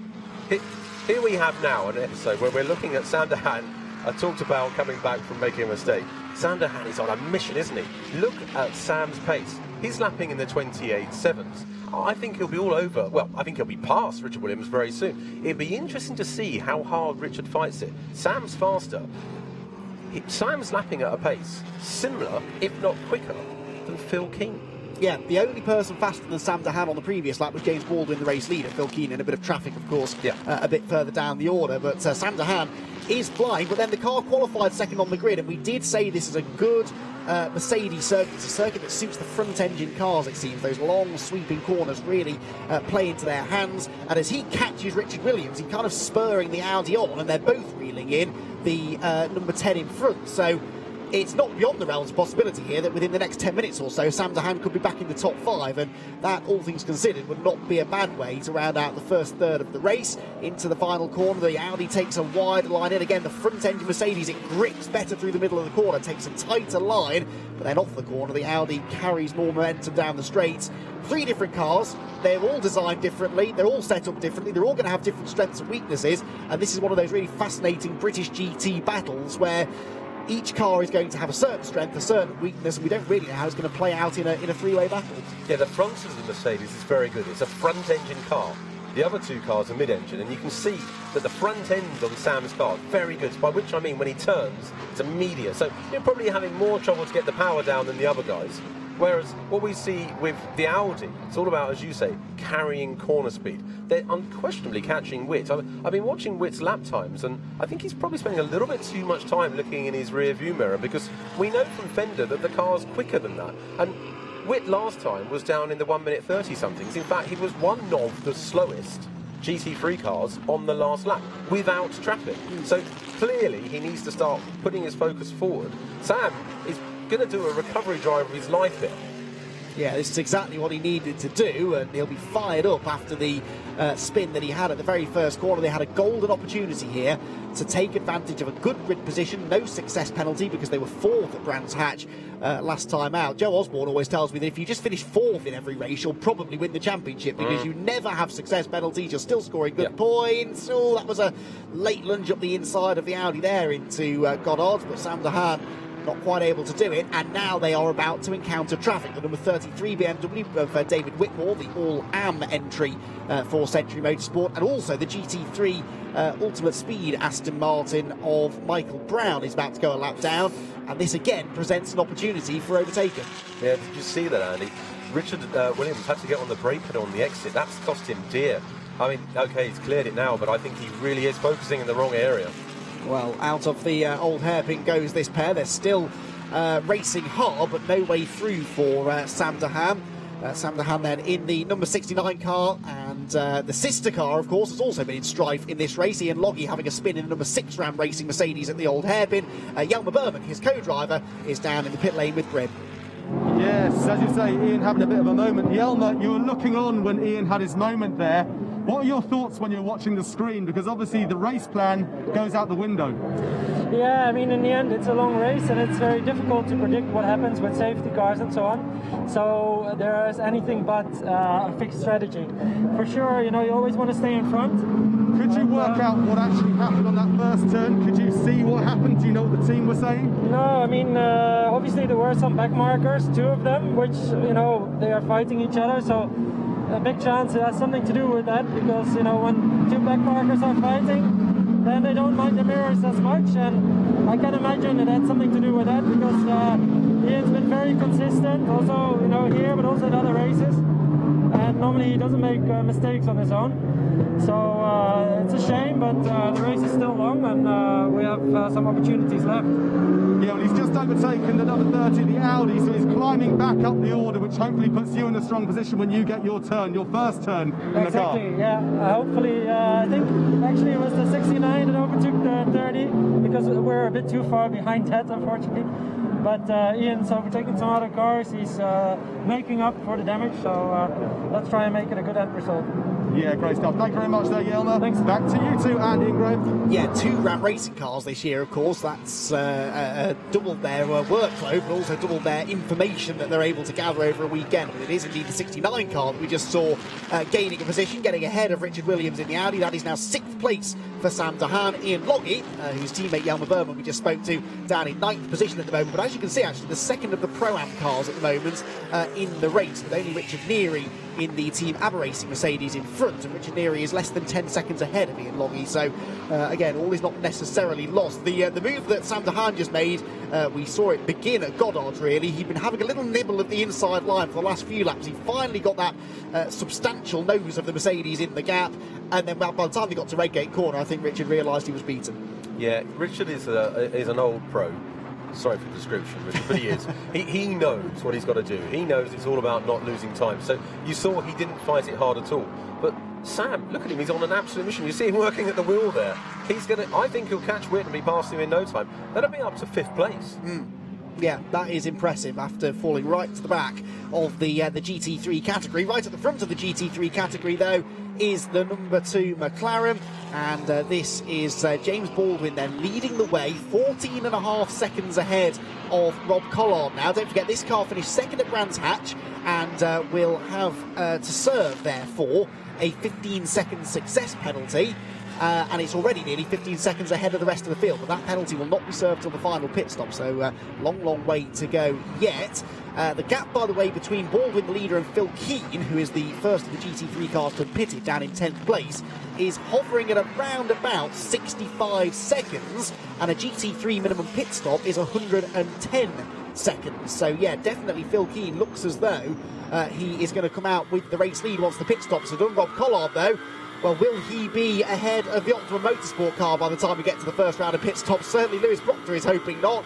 He's really attacking Rob Collard, and I noticed there's a bit of damage to the left rear corner of Rob's car. Next time we see an external shot, just a bit of the bodywork above the left rear wheel has been loosened, and so I don't know whether maybe the McLaren has had a bit of a bite out of the left rear corner. We should just see it as it turns into the, we didn't quite, but just a little bit of bodywork loose. Rob Collard, that won't bother him. He's used to close and physical racing from his experience in touring cars, and that, I suppose, is one of the things that you really can translate into GT racing. It's a completely different discipline, but when it comes to wheel-to-wheel racing, either attacking or defending, Rob Collard's your man. In the paddock, we were all joking about Rob Collard when he joined. Sorry, Rob, but we were, because we all just assumed he'd just slam into everyone. He has adapted so well. He's got a really cool head on him, actually. And do you remember when it was Sam Tordoff came in, and he had he went to Barwell as well, and actually he really struggled. He found the concept difficult, and he's gone back to touring cars over the years. Whereas here, Rob's actually, I think, found his niche. Yeah, one thing Sam said that he didn't like was having to share a car with somebody else. Not that he's precious about it being his car, but setup. He was quite sensitive about setup, and the problem was that if his co-driver wanted a slightly different setup, he struggled to compromise, whereas Rob Collard, again, such an experienced driver, he's driven all sorts of cars, and he knows how to drive around a car that isn't necessarily exactly to his liking, and that is quite a big part of GT racing. Anything where you have to share the car with another driver, if you don't have exactly the same driving style and exactly the same taste in car setup, that can be a challenge. Yeah, it is. It's how the garage fights break out. It's always how them out. One person wants the car to be loose on the ear, the other guy wants the front to be a little bit less grip and a bit more forgiving. Andy, I'm just watching something of interest. I'm watching Lewis, and he keeps on pulling out, even though he's nowhere near Rob Collard. He keeps pulling out of his slipstream. It's almost like he's got he's trying to cool the car. I've watched it a couple of times now, and he's moving over to the left or the right-hand side to get out of the way, but he's nowhere near close enough to have a look. So it's something worth watching there. He's doing that for a reason. He's moving very deliberately. Yeah, it can sometimes be to do with temperature. It can sometimes just be you're trying to distract the car in front. I mean, he's too far back for that. This is why I'm finding it curious. I've seen it twice now. He might be getting calls on the radio just to get a bit of clean air. Maybe. Well, we will perhaps be able to find out when he gets out of the car, if he is willing to tell us, that is. But the Optimum car, the Optimum team, they know what they're doing. They're a top team, but they are, again, getting used to a new car this year. A bit like we said about Academy and GT4, going from Aston Martin to Ford Mustang. Well, Optimum have gone from Aston Martin to McLaren, and it's just taking them a little bit longer, I think, to find the sweet spot with it. 2C's Motorsport, a brand new team altogether, and they chose McLaren as their car of choice. They've got two of them. They look fantastic, and they are desperate to try and get a good result out of this weekend. And this car we're on board with, Angus Fender, is running in fourth place, 1.9 seconds behind those two that we were watching, but matching them on lap time. So he'll be sitting there spurring Lewis Proctor on, won't he, saying, go on, have a go at him, make him defend, attack, because if they start racing each other, it won't take long for that 1.9 seconds to disappear. Yeah, absolutely. I'd like to have stayed on board with him a bit longer there. I thoroughly enjoy watching other people's driving styles, and Angus he was quite smooth there. Interesting to note how he's using first gear in both hairpins. Yeah. I imagine viewers find that a bit strange. In a road car, you use first gear to pull away and you don't go near it. But these cars, you need to get all of that torque. And sometimes the torque's quite high up. So you put it down to first gear to move on. But look at Sam Dehaan's recovery. You have to ask the question, if he hadn't made that mistake on the first lap, I think he'd have been right with James Baldwin. I really do. Fantastic recovery drive, but what could have been? Yeah, his lap times are on a par with Baldwin at the moment. So, yeah, the 69 car is every bit as quick as the race leader. And, again, long race, 2 hours and 20 minutes to go. All it takes is another safety car, and they're right back up there. Right now, though, his priority is getting past Jordan Witt in the number 10 McLaren, and he's caught him pretty rapidly. But, again, he's now got to try and figure out where the best place to attack is going to be. This is another different car for him to go up against, the McLaren. And so it may be that he has to pick his moments a little bit differently. Goes through the Melbourne hairpin. The McLaren has such good torque out of the tight corners. It really is a great all-round car. Good grip from the front through the high-speed corners. Great acceleration out of the tight corners as well because of that torquey engine. And a bit of traffic up the road as well. So Sam is going to be looking to try and apply the pressure here. I don't think he's quite close enough to Redgate corner. Going to flash the lights at him just in case that distracts him again. A little jink to the left, that little flash of colour in the mirror can sometimes put the driver in front of. But Jordan Witt is a relatively experienced GT driver these days. I don't think that's going to work, is it? Yeah, let me tell you what really incites me. When someone starts flashing their headlights, I don't think it's going to, it doesn't distract me, it annoys me. And so, really what you need to do is you need to focus on getting past people. And I have to say that Witt's using an awful lot of curb. If we watch him through the chicane on this lap, as we get the chance to see it, he took a tremendous amount of exit curb, which actually can unsettle the car. We can see that Sam is quicker, he's quicker in turn 1. He's quicker throughout most of the circuit, but where he's losing time, he's actually in the 2 hairpins, which surprises me, because this car's normally very strong under brakes, but clearly it's good in the high-speed stuff this weekend. And using those curbs, that adds wear and tear to the car. And again, over such a long race, you've got to be mindful of that. You have to pace yourself. It's all well and good going hell for leather in the first hour and a half or so of the race, but if you take too much out of the car, you can run into trouble later on. The headlight flashing is getting more and more urgent now from Sam Sahel. The way he's going. Won't he just? Yeah, that headlight flashing switch on the wheel is getting work over because he is now starting to get work over from Richard Williams behind. That's what's making him a little more impatient to make this move stick.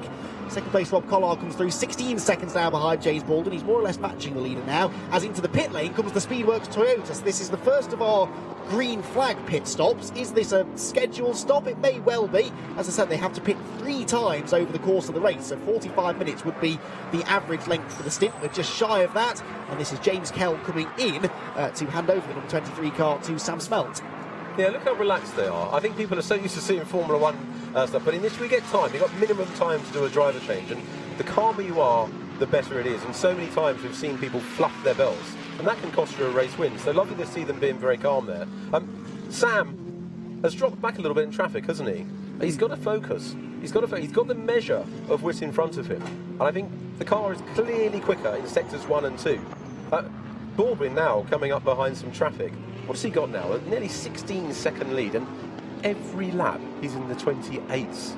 Every lap, Andy. Yeah, really consistent and consistently quick. This is an important overtake he's about to make as well, because that's the WPI Motorsport car of Mike Ligo that is already 1 lap down, and it's about to go 2 laps down. One of those laps was lost because of the spin, the other lap lost because of delays associated with the spin, but also this rocket ship pace from the Jensen Team Rocket RJN McLaren out in front. Caught a glimpse there of your GT4 leader. That is still Matt Cowley in the Academy Motorsport Mustang. The 58 McLaren there is second in the class, and that is heading for the pit lane. I thought it was, as too is Richard Williams in the Stella Motorsport, Stella Performance Audi. The Bentley is in as well for Team Parker Racing. So the McLaren is probably the most significant of these here. Patrick Mathiasen from second place in the class, ready to hand over to Jordan Collard. So pit lane, I think, is about to become quite a busy place. Yeah, really well done by Mathiasen there. I don't know if you noticed, but he put his indicator on. He signalled before the last corner to the GT3 car behind him that he was going in the pits. Clear communication is everything. It didn't cost him any time. I'm surprised to see these early pit stops, but I think what it is the grid's the track's a little bit spaced out at the moment, and if I were engineering these cars, I think that at the moment, commentators curse, but at the moment, I would say that a safety car is fairly unlikely. So what they're trying to do is get their fastest driver in now, not lose the time, because these are early stops. They are, although as I said, it's 3 mandatory stops, so I suppose if you split it into quarters, you get about, I can't count, but about 45 minutes or so. So I guess we're just on the fringes of it. And as you say, a lot of these are AM drivers coming in to hand over to pros. Rob Collard still being attacked here by Lewis Proctor, who is now fully alongside, going up towards Goddard's hairpin. This is for second place overall. The Optimum McLaren on the outside. Can't go right round the outside. Can he get the cutback across the start-finish line? No.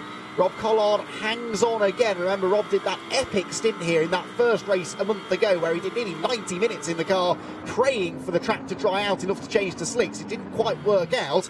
This time around, it may well be that he's forced to pit a bit earlier just to get out of this battle. Look, I think Rob's lost some time in traffic and given Lewis an incentive. This is tough fighting, this early in the race. Lewis is incentivized, he is. He can smell that place. As I say, Rob clearly lost time in traffic somewhere, a lot of time. Lewis was nowhere near this close a few laps back. No, Collard lost half a second to Proctor on the previous lap. Sam Zahan is in to hand over to Patrick Kujala, so never quite got himself into the top 5 before the pit stop, but still a really, really good recovery drive. I'm hoping we'll be able to speak to Sam once he's had a chance to have a drink of water and cool off after that very eventful first 45 minutes of racing. The fight for second place, though, rages on. They've negotiated a little bit of traffic. They're heading back towards the Grand Prix loop again. And at what point do Optimum maybe consider pitting Lewis Proctor here just to get him out of this battle, because it's clearly costing him time now. Yeah, but you know what Lewis doesn't want to hear? He does want to hear pit. He wants to overtake. He's going for the inside. Has he got room? Oh, how did he miss him? But interesting to watch Rob. Rob's driving the car far straighter.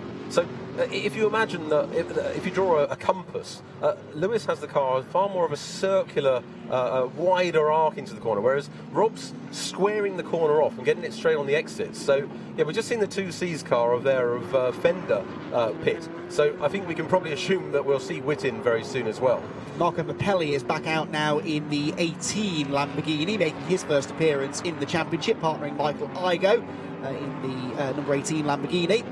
The factory driver is Marco Mappelli, very quick racer. He has raced here at Donington, I believe, but quite a long time ago, as it is a very expensive McLaren car park down in the pit lane. The 57 HHC car is in, the number 9 2C's Motorsport car is in. Tyre changes every time as well here, of course, so they should always have relatively fresh rubber on, although it won't necessarily be a sticker pair of tyres, will it, every time? No, you don't have enough tyres over the course of the weekend to have new ones every time. They'll be using their qualifying tyres. Both drivers get a new set of quali tyres, so they'll be using one each. They'll be have kept, if they've been intelligent, they'll have kept a tyre over one more set they didn't use in testing. You never know. That's the beautiful thing about GT racing. You don't know what the other guy's got. You don't. And so if they've kept a set of tyres, a new set of tyres is worth 1-2 seconds a lap. Yeah, it really is. Into the pit lane goes James Baldwin then. So James Baldwin, the race leader, is in. And this is crucial because we need to watch for Phil Keane now, don't we? We reckon Phil Keane is going to come out with the race lead here once everybody has stopped. So James Baldwin will hand over to Michael O'Brien. The minimum pit stop time, remember, should be longer than the gap was between the McLaren and the Lamborghini. That sat at a little over a minute, I think it was last time we checked. Rob Collard for now takes over the race lead in the Lamborghini, and the Optimum McLaren of Lewis Proctor goes second. Jordan Wick goes third, but Angus Fender is in the pit lane, as we said. So it's about a 50-50 split at the moment as far as those that have pitted and those that have not.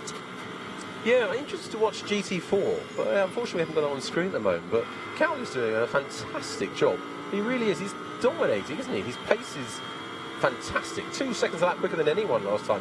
What's their success penalty? 20 seconds at the pit stop in the third hour? I wonder if they could back-to-back wins. Well, we've seen Michael O'Brien, sorry there, and to interrupt. Michael O'Brien getting into the car now.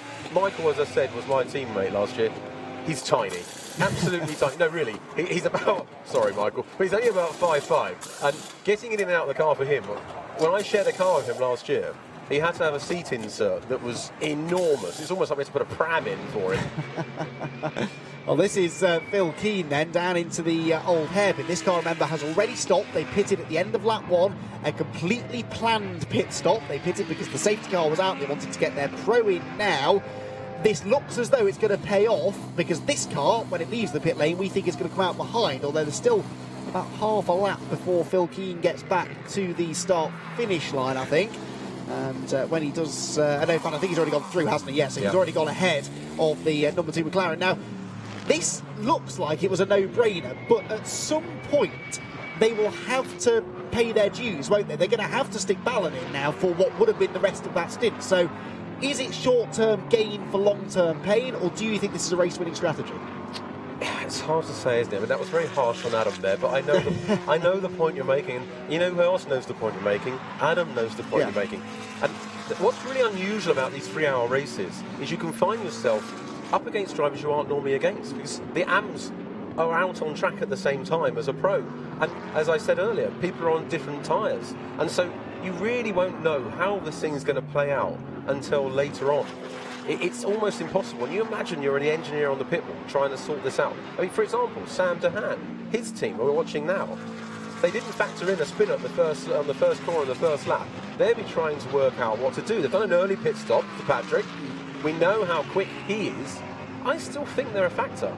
Oh yeah, no, absolutely. I think so. They've got the pace, haven't they? And as we made the point, they don't have a success penalty when we get to that final pit stop. So there is Rob Collard, then your race leader, yet to pit, and does not make friends with the apex there down at the Melbourne hairpin. And now they've got Marco Mappelli, the pro driver, back into the 18 WPR Motorsport Lamborghini. He's quicker than these two, and he wants to get one of his laps back, and he sees this as an opportunity maybe to try and get back into the contention as well. Mia Fluid is in to hand over the Pro-Am Barwell Motorsport McLaren GT4 to Ewan Hankey. I noticed that Barwell have kept both of their GT4 cars out a little bit longer than maybe I expected, with Jan Klingelberg staying out in the 22 example as well, before handing over to Warren Hughes.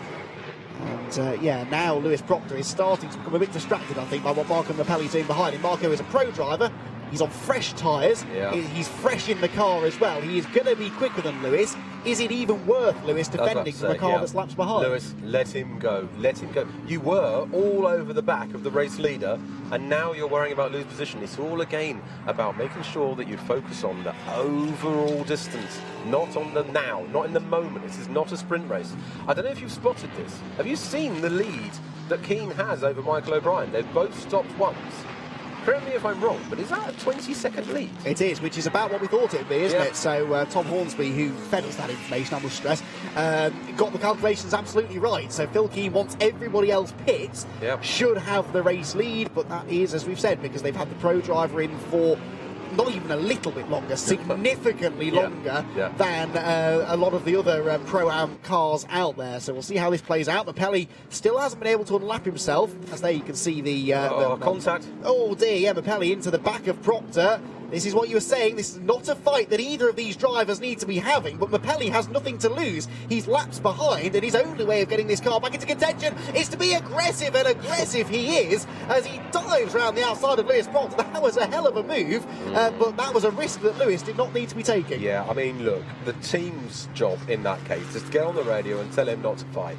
It's not a race that he's in. They're miles ahead of him. 2 laps, as you say, Andy. That was needless, and again, it cost time. Look how far behind Lewis is now from Rob.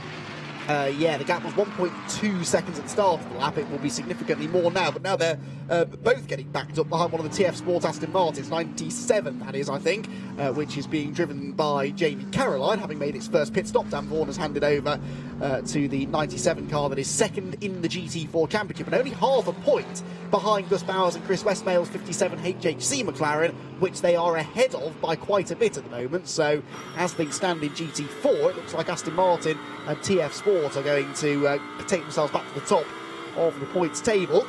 Now, Rob Collard has the WPR Motorsport car bearing down on it. Same story for Rob, really. No need to make this any harder than it needs to be.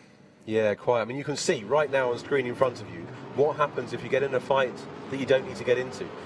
Lewis was lucky not to get taken out there. I don't think that Lamborghini did anything wrong there. He put it in there, and it probably rightly expected the other guy to get out of the way. Where has Rob Collard gone? Has he pitted, or I think he's just to our right? We're on board with Marco Mappelli now. And Rob Collard, that's how you do it. Years of wisdom and experience. He knows when to pick a fight, and he knows when to step away. Pull to the right-hand side, wade Marco Mappelli through, minimal time loss. Yeah, what do you think we lost there? Maybe a couple of attempts. Yeah. That's exactly how you do it. I said earlier, it's incredible how well Rob has gone into this series. I mean, a sprint racer his whole life, and now he's done this. And look, he's still quick. He's still quick. His tyres aren't as good as they were before. Yeah, this number 18 car is quick. Rob Collard is equally as quick at the moment, it seems, but Marco Mappelli is overtaking lots of cars, gaining track position, but sadly still finds himself 15th overall and 3 laps down on the race leaders, now 2, because he's just lapped himself from Rob Collard. But that could all prove to be crucial if they can catch some safety cars at the right time, if they can use the strategy to put themselves back in contention. This is why the teams love this more open strategy that we have in the 3-hour races. If this was a traditional 2-hour race with you pit bang on halfway through, you give each driver 50% of the race, there's no real way back from this. But here they have some strategic freedom. They do have to street freeze, but honestly, there isn't a calculator in the world that can work this out. you need a crystal ball to work it out, and if we get a safety car right now, everyone that's already stopped will be absolutely kicking themselves, and we could see the likes of Keane, who's currently got an enormous lead. Well, actually, a safety car is kind of what they want right now, isn't it? But if we take, for example, Michael O'Brien, a safety car would just destroy their race. And all you can do is look at the track, see how many cars are close to each other, and you are almost trying to predict the future.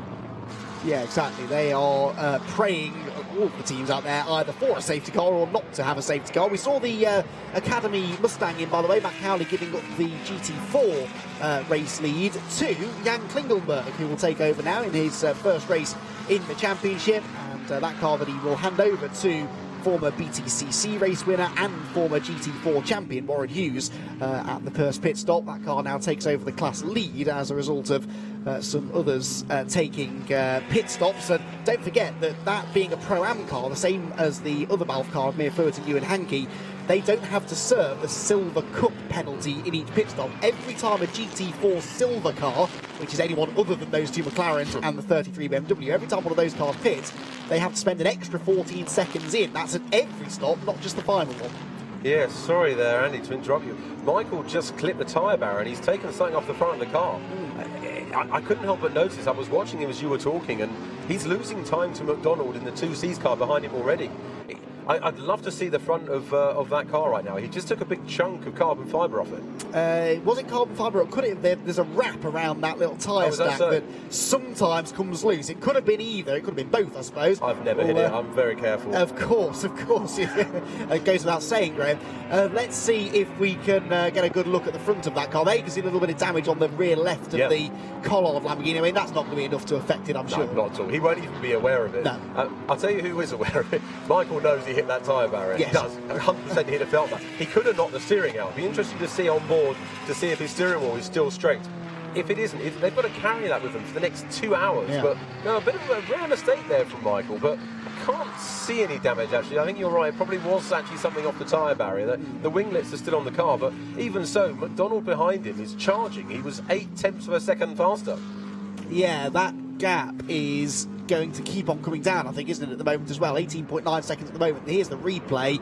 It's already loose, and he just collects it, so it's in the middle of the road, won't do any damage, but that will have caught his attention. Yeah, for sure. Honestly, whenever there's debris in the road that you don't expect, you got to remember, you sit very low in these cars. You can't see the bonnet, you can't see anything. He would have heard an enormous whack, got straight on the radio and say, what on earth was that? And he'll be feeling things. He's not. Yeah. He'll be hearing things and feeling things. And tell someone, hopefully, reassures him it was just a bit of a tyre barrier. Yeah, and that's an important job, actually, if you're on the radio to the driver. And this is sometimes where the other driver will be in constant radio communication with the driver in the car, and that's they almost have to be a cheerleader, don't they, to the driver that's out on track, and just keep managing their state of mind throughout the stint.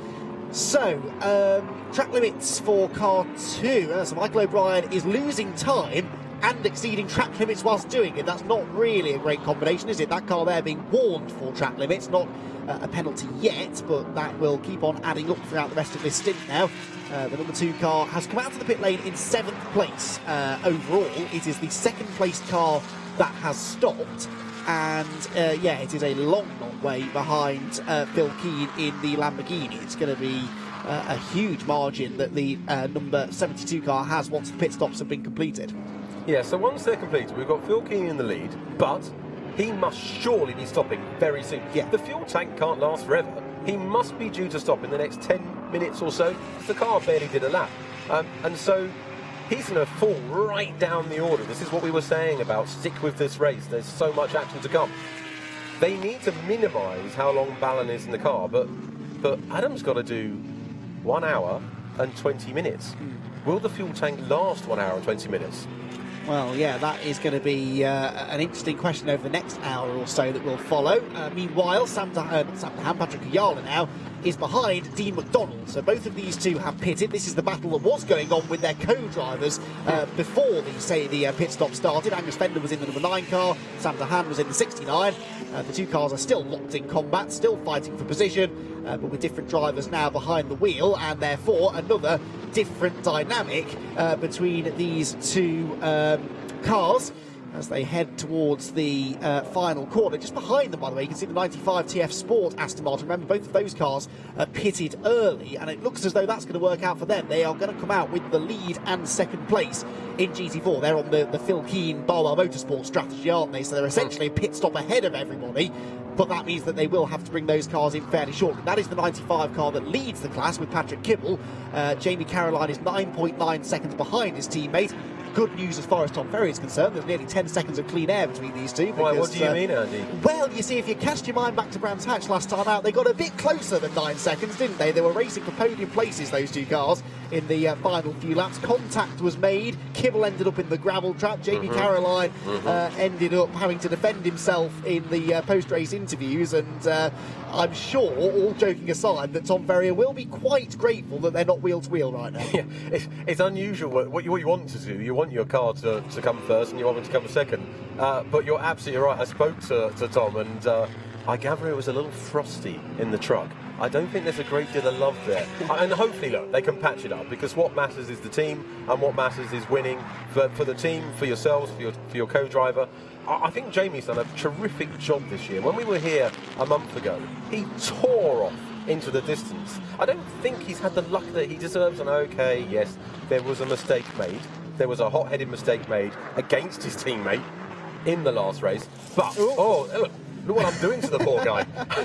I thought he'd hit too much curb there, and I've given the commentator's curse, and he's launched the car off the curb. Those curbs earlier, we were watching a Ginetta race, and it took the bonnet off. So if we watch the replay and see what happens, look how much curb he takes. Car pings off it. See the front of the car bouncing, and that's chucked the car off. I don't think he'd have lost that much time there. He would have probably lost a little bit of one of his lives, but yeah, it just shows you he knows the other guy's ahead of him, and he wants to catch him. There, he's Needle. He lost about 2 seconds that time, nearly, to Patrick Kibble. So whether that was all from that moment, of course he'll have dirt on the tyres now as well. True. They're hot and sticky at this stage, deep into the stint. You will learn the more commentary you do, Graham. Never say anything nice about any driver, because instantly something will go wrong. This car, though, I'm going to say something nice about this car, because they're doing well, Academy Motorsport. They're the highest placed car, well, not the highest placed car that has pitted, but once the TF Astons pit, they will re-inherit the race lead, and therefore the McLaren, not far behind them, will be once again in competition with them for the class lead. That is the number 58 car now with Jordan Collards. We have both the Collards out on track together at the moment. The Academy Mustang is quicker at the moment than the Aston Martin's fresher tyres. Is that what's doing that? Tyres. That's all, well. That's it. We did actually just watch Jamie drive across the grass and do a bit of and destroy Jonathan Palmer's life. But but no, I mean that is a loss to us. Oh, stop and go penalty for number 6. Who have we got there, Andy? That's Berman. They are having an absolutely dreadful day. You had the commentator's curse there. You said they were going to win. Why did I say that about Ram Racing? I will not be welcome at their garage after the race, will I? So the number 6 car that is currently running in 11th place, too short a pit stop. Now, what we haven't been told is how short it was. The rule is, if you are, for example, a second short, a second underneath the minimum pit stop time, they bring you in, they stop you for a second, and then you go. But of course, the time loss is a lot more than a second, because you have to slow down to pit lane speed limit, trudge all the way down to the penalty box, stop, start, get back out again. So the total time loss is closer to 20 seconds or so. Will this put them a lap down? It might do, because Rob Collard and Lewis Proctor still stubbornly have not come into the pit lane, and we're now past the 1 hour mark. So they're going for a third strategy that we hadn't even considered, which is that you go way deep into the race before you make your first pit stop. They have the luxury of doing that, though, because they are Silver Cup cars. They have two reasonably equal drivers in both of those cars, and that does afford you a bit more freedom. Yeah, it does. The silver cars are almost in a different race. They are, because the cars are lapping at the same pace. Then again, as I've said before, people like Ballon, people like Loggy can, on their day, have the same pace. And look, I'll tell you what's an interesting race shaping up here. Here comes Jordan Albert. Jordan used to be a McLaren driver development program driver, and behind him is Jordan Collard, an old colleague. As Lewis Proctor pits 2 seconds behind the race lead he was when he came in, and this is again right on cue really, because we were just saying that this was quite a long stint. But yeah, that will be interesting. Matt Cowley will have even more incentive to keep that McLaren behind him once they do get themselves together. Phil Keane goes through to officially move ahead of the Optimum McLaren. Now, where will this car come out in relation to Michael O'Brien? I suspect it might be ahead of the number 2 car, despite the fact that it was behind it when the pit stop sequence started. Number 33 is in, that's David Whitmore to hand over to Luke Sedgwickowski, and Ian Yelmer Berman, is in to serve the stop-go penalty. I'm being told by Tom Hornsby that it was less than a second underneath the minimum pit stop time. As here, whoa, That's breaking down, surely. Yeah, there's a problem there, isn't there, for Yeah. number 9 car? So that is, it hasn't made the pit lane yet, though, interestingly. So number 9 is Dean McDonald, lost 2 places on the previous lap, one of which we saw was to Patrick Kuyala, the other one to Senan Fielding. It's almost like he lost a gear or something, which is very unusual in these cars. These are paddle shifts. But look, we'll see the Optimum pit stop, very leisurely, but they have the time, and you need to be leisurely here. We got Wilkinson taking over here. He qualified a second faster, as I said earlier, than Proctor. He's very, very talented driver, and again, they're both fighting for a factory drive. Who's this we've got in here? Is this Collard I finally? think it is. Yes, it is. So 78 is in. So this will complete the first round of pit stops. And as he pulls in, the Optimum car goes out. And I'm guessing that Phil Keane and Michael O'Brien have both gone through. Yes, they have. So the Optimum car is going to come out in 3rd position, I believe, as Joe Osborne goes through. He's snuck into the number 36 McLaren. And yeah, Optimum come out just in front of Patrick Kuyala. So this is going to be for about 3rd, 4th and 5th places once you throw the 78 car back into the hunt. So 96 now being driven then in this second stint of the race by Ollie Wilkinson. 69 is Patrick Kuyala. You've got Senan Fielding in the Audi behind them, having a really good run as well, flying under the radar a bit, but that Audi looks quick. And in another lap's time, this car will also be in that battle, and then we'll have a true picture of what the order is going to look like behind Phil Keane and Michael O'Brien. Yeah, let's try and unravel it. So we know that Keane's got to stop very soon. Yeah. So we must therefore be saying that the leader in a few minutes is going to be Michael O'Brien. Then we're going to be saying that the second place car is probably Wilkinson. Yes. Because we haven't got a pit stop penalty yet. Not yet. It will be When does that Wilkinson happen? or Mitchell. That comes at the last pit stop. So, yeah, it will be one of those two, and we'll find out in about half a lap. Before we do so, though, let's head down to 2C's Motorsport. Bryn has some news from the 2C's pit. Yeah, I certainly do. A car that had real problems yesterday in FP1, FP2 and quali as well, but I've got Jordan here. That was a pretty good first stint, particularly on the first corner. Yeah, it was good. You know, I think I just wanted to hit the jump on everybody. I had the turbos pretty smooth, and then those 2 big gaps to go through, so I just drove through the middle. And yeah, we just seemed to cement in that place for the stint. We did what we wanted to do. We ran it along, and yeah, we qualified really good. Yeah, now with the problems yesterday, any sign of it reoccurring, or is it running smoothly?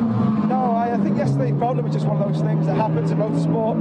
There's nothing we could do, so you know we fixed everything. But today, yeah, it seems to be perfect at the minute. And so what's Jack's ambition? What's he got to try and do out on track? Presumably gain some places ready for you. Well, yeah, you know, Jack's fast, so yeah, I think he'll be out there working as hard as I did. Both of us together are pretty fast as a team, so yeah, I think we'll do pretty well. Yeah, do you know when you're going back in? What's your break now? Well, not too sure really, to be honest with you. I think I'll just be floating around the garage waiting. Good stuff. Well, enjoy it, right? Thank you very much there, Jordan Witt. Right then, Sandy Mitchell is back out in the 78 Lamborghini, and he has got out in front of the Optimum McLaren. So the order now then, at the end of this lap, Phil Keane will lead the way from Michael O'Brien in second position. I'll give you the gap when O'Brien completes this, his 44th lap of the race.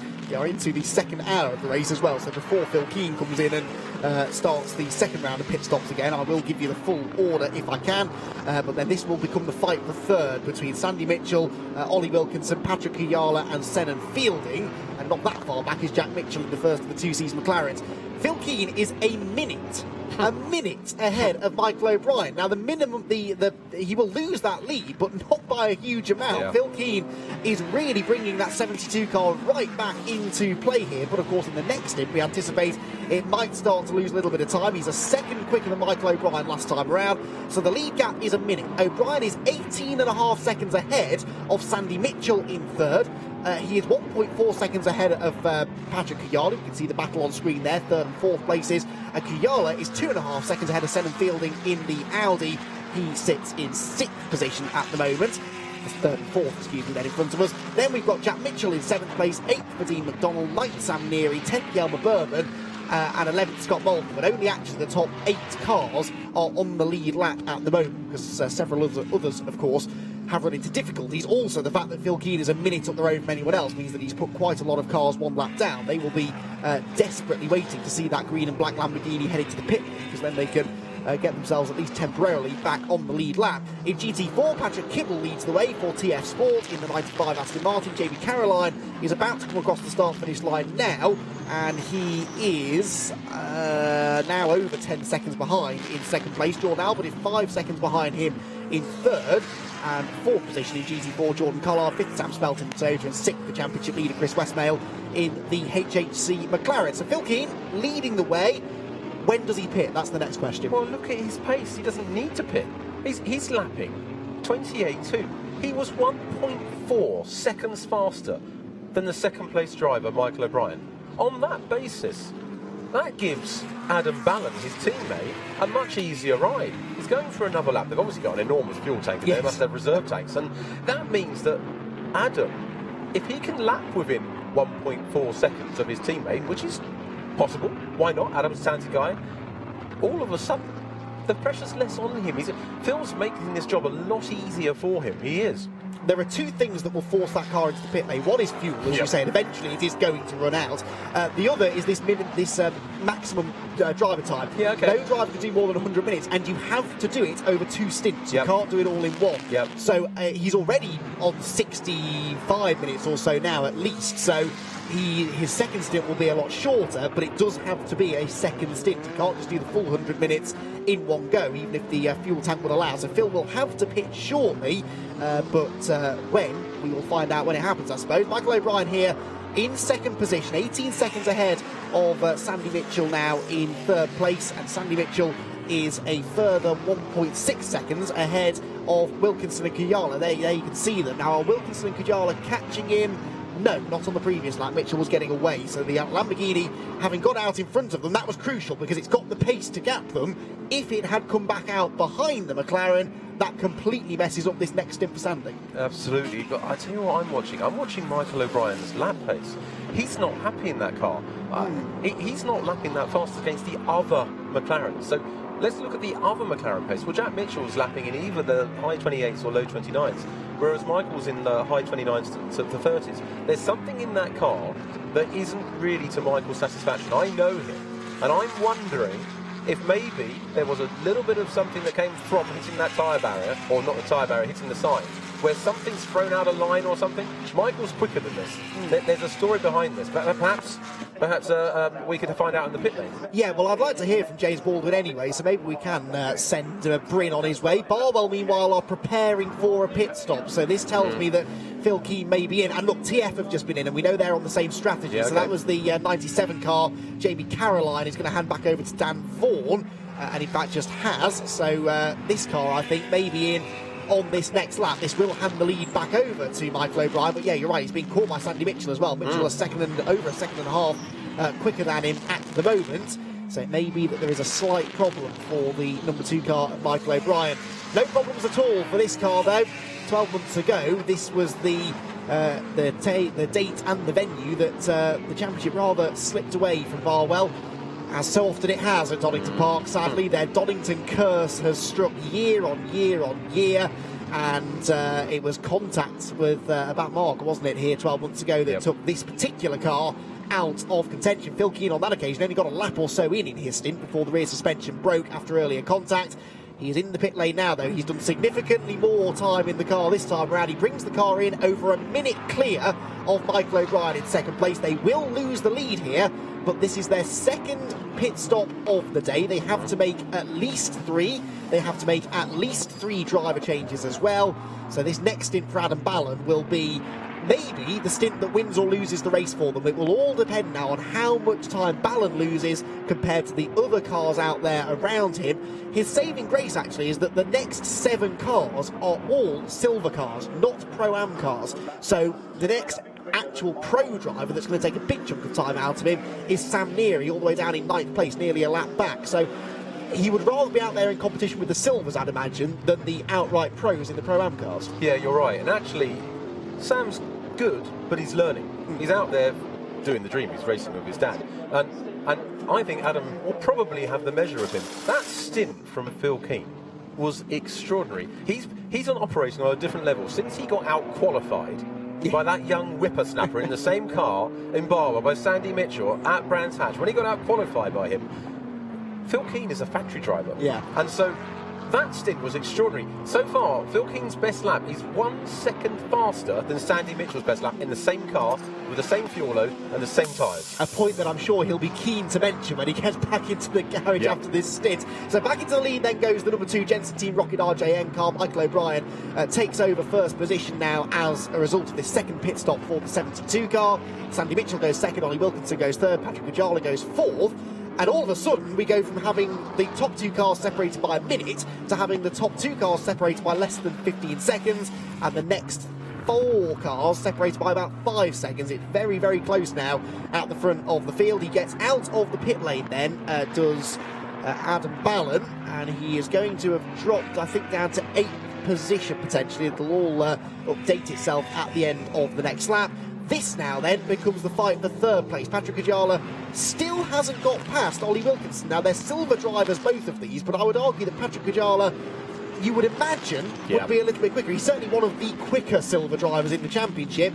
Just can't break past that McLaren. Yeah, well, there's another driver that's operating on a different level this weekend, and that is Ollie Wilkinson. And I know he gave himself a really hard time after Brands Hatch. They weren't where they wanted to be, and he's doing a superb job here. He lost his head a little bit at the first round in Donington Park, and here he is against someone of the calibre of Patrick in a factory car, and yet he's actually holding his own. His lap speed, very, very good. What is he? He's only 2-3 tenths a lap slower.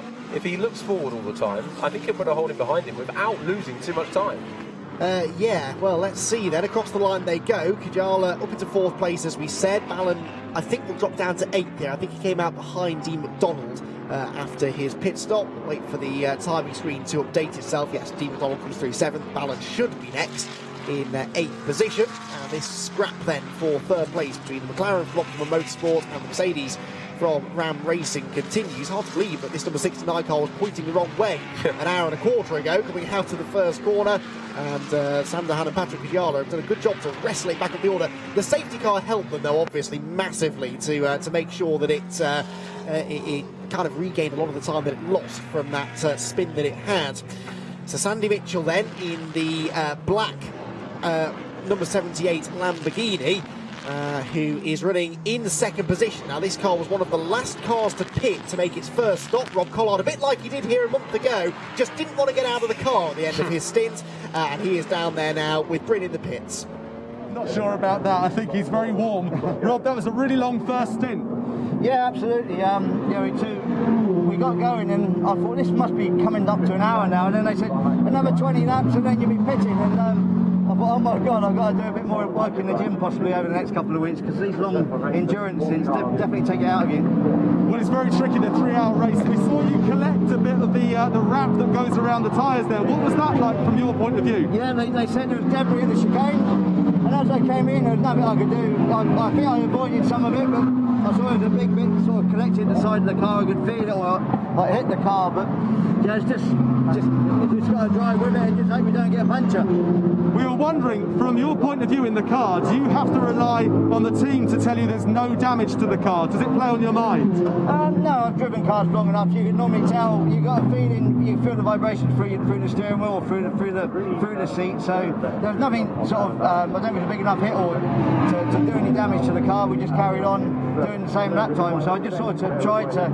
stay in a rhythm there and set a certain lap time. I was also very conscious. I had Proctor behind me, and he was very good in the last sector into the hairpin on the brake. So I just had to make sure that I knew where he was strong and where I was strong, and just protect the gap where.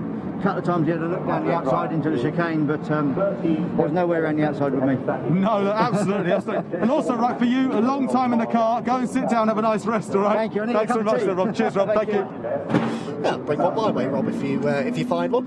So we didn't actually see Rob hit that wrap at the chicane. chicane, but obviously it was sat in the middle of the road, and then all of a sudden it wasn't. So I imagine maybe Rob Collard did the marshal's job for them and cleared it out of the way, but no damage done. That car is on a mission. It is quicker than the race leader, lap on lap. As soon as I say that, it was slower than Michael O'Brien, but that is the first lap this stint that Sandy Mitchell has lost time to Michael O'Brien, and the lead gap is now down to just 13.5 seconds. Yeah, I've discovered I've got a new power in this commentary stuff. I need to talk about people that have annoyed me in the past in racing, and I can get them to have a disaster. Anyway, look, this battle continues to rage. I think that Wilkinson is doing a superb job of staying ahead there, and he turned it in really early there, and the car's behaving well. Yeah, now on the left-hand side of the screen you can see Patrick Kibble's name in red. That's because he is in the pit lane, so it's a handy way of us knowing who is pitting when. And Patrick is in because he's on this alternate strategy that his teammate was on as well. Although they brought this car in a few laps later than the 97, which is interesting. So they don't even want them in the pit lane at the same time, and they're doing everything they can to keep them apart. But that graphic will go back to a black background again once he is pitted. You can see him dropping down the order now.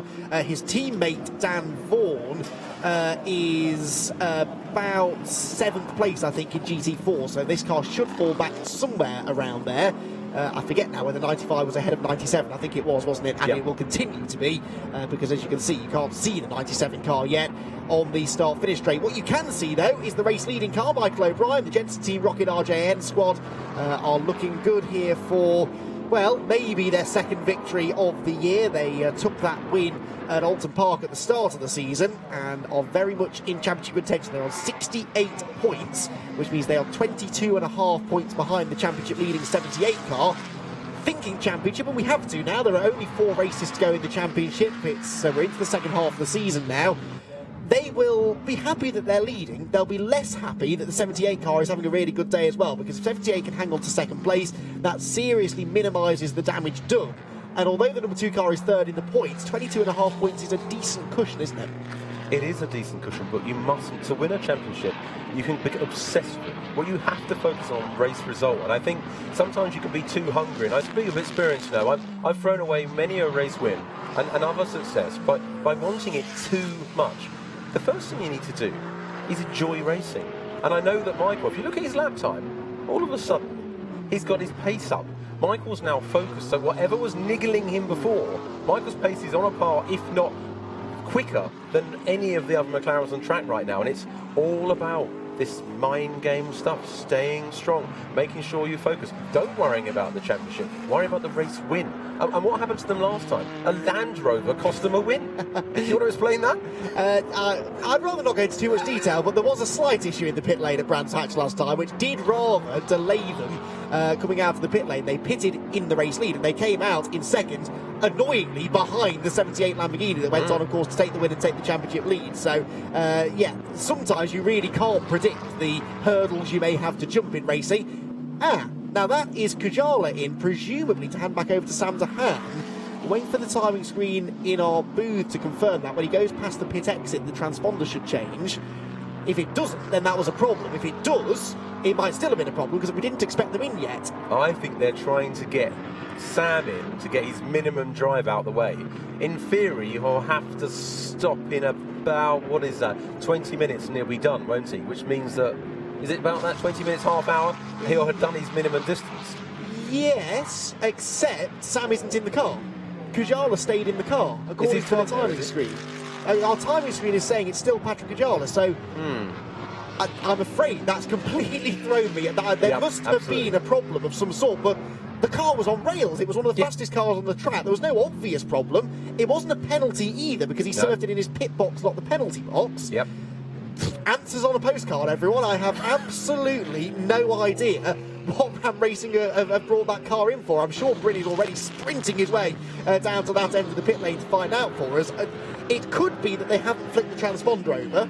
I'm trying to peer into the cockpit, but I have to say I haven't memorised everybody's helmet colours so far this year. So if it is Patrick Kujala, that is strange, because you have to make minimum of 3 pit stops, but that's the same number of driver changes you make. There is no sense at all in pitting without changing the driver, surely. I think that's Sam's lid. Who have we got stopping here? This is Sandy, isn't it, as well? So this is a short middle stint that they're Yeah, this is Sandy getting How long out has he been in the car for? a very short amount of time. So okay, so we thought we'd see some weird and wacky strategies, but this is not. We thought this was the period of the race where things might settle out. They would do a full stint, but no, they are getting Sandy Mitchell back out of the car and Rob Collard back in. So Rob hasn't had his cup of tea, or if he has, he's downed it very quickly, and he's had to get straight back behind the wheel of the 78 car. This is a completely normal pit stop. There's no problem, there's no damage. It's a driver change, tyre change, refuel, and send him back on his way. I did not see this coming, Graham. No, poker face from Rob as well. Yes. Just got interviewed a moment ago, says he's going to sit and have a relax, and now he's back in the car. I'm surprised he got his helmet on time. Look, I think we're obviously seeing people play. This is all about minimum driver time. They're trying to get Rob's minimum driver time out the way so they can get Sandy back in. That must be what's happening with Sam DeHaan. I wonder if they just haven't flicked over the ID, as you say. Yes, it's changed there now. We go. The left-hand side that of the screen. Yeah, so it is Sam DeHaan in the car, so thank you for getting that sorted then. On track, meanwhile, this is Jordan Albert, who is closing in on Warren Hughes. Warren Hughes is sadly not racing the Mustang for position. He is a lap behind the number 61 car, which has now retaken the class lead, of course, because the Aston Martins have made their second pit stop. This car still owes us that pit stop. Michael O'Brien is back in as well. So yeah, this is absolutely what they're trying to do is play the strategy game here, get James Baldwin back in. James has been quicker than Michael so far in this race. It makes sense, getting back in. They were hemorrhaging time to the cars behind, and so James Baldwin is back in the car. He's had about half an hour or so to rest up because this car was in quite early in the first proper cycle of pit stops. Brand new tyres going on there. I'd tell you what we saw. I'd tell you why Michael wasn't quick. They left him on the old tyres. I think that's what's going on. Right, that's interesting. So 72 go back through then. So Adam Ballon now goes back ahead of the Jensen Team Rocket RJN car. And it's going to be a job now to keep track of all of these different strategies. But I love it. This is proper GT racing, proper endurance racing. Teams not restricted by pit stop windows. They are able to think outside the box. And so Michael O'Brien, well, he's no longer in that car. It will be James Baldwin who has jumped in now. And this is their second pit stop done. So I'm asking you this fully aware that you probably don't know, but now if you're making this early pit stop now, how long do you leave this driver in? You've got to leave them right to the end of this will be the driver that does 100 minutes, surely now. This is the driver you'll leave in. So Baldwin had done 60 minutes, and so he's allowed to do another 40 minutes. Yes. Michael O'Brien did, what, 10, 15 minutes, something like that? I still can't quite work. I should have studied harder at school. I can't understand to save my life. The only thing that does all of a sudden make sense is I'm absolutely certain that Michael was left on an old tyre. Right. Because that kid's quick. Yeah. I couldn't understand his pace. So Bentley is in. We believe it came into the pit lane quite It's on slowly. They skids as put well, it on they put it on the dollies, haven't they? So that's going into the garage. This is a shame. The car that won here in August is not going to do so again today. They've been a little off the pace, in fairness. Scott Malvern was in the car and was slowly sort of regaining some ground, but that is one of the worst sights in motor racing, isn't it? Seeing a car being wheeled back into the garage midway through a race with some sort of a problem. So, well, Bryn's going to be a busy boy, isn't he? Because we've got that to chase up. We want to try and get to the bottom of the strategy game that's going on. This is for position now, though. This is Rob Collard versus Sam DeHaan, two silver-graded drivers, remember. The Mercedes has gained here. It was a lot further behind that Lamborghini before the pit stops. This second round of pit stop started. Yeah, it was. But you know what I'm focusing on? The timing screen. Adam Ballon. He's lapping quickly. 30.4. With the pace of Keane, it might be enough. If he can keep it in the high 29s and low 30s, they will be right up there. So while this battle's going on, Adam Ballon's secretly like a ninja coming through, and actually is probably the best place to win this race. Yeah, Ballon is in 6th position, but having made 2 pit stops, they are still the highest placed car that has made that second stop. And Yelmer Berman, I believe, has also just got back into the...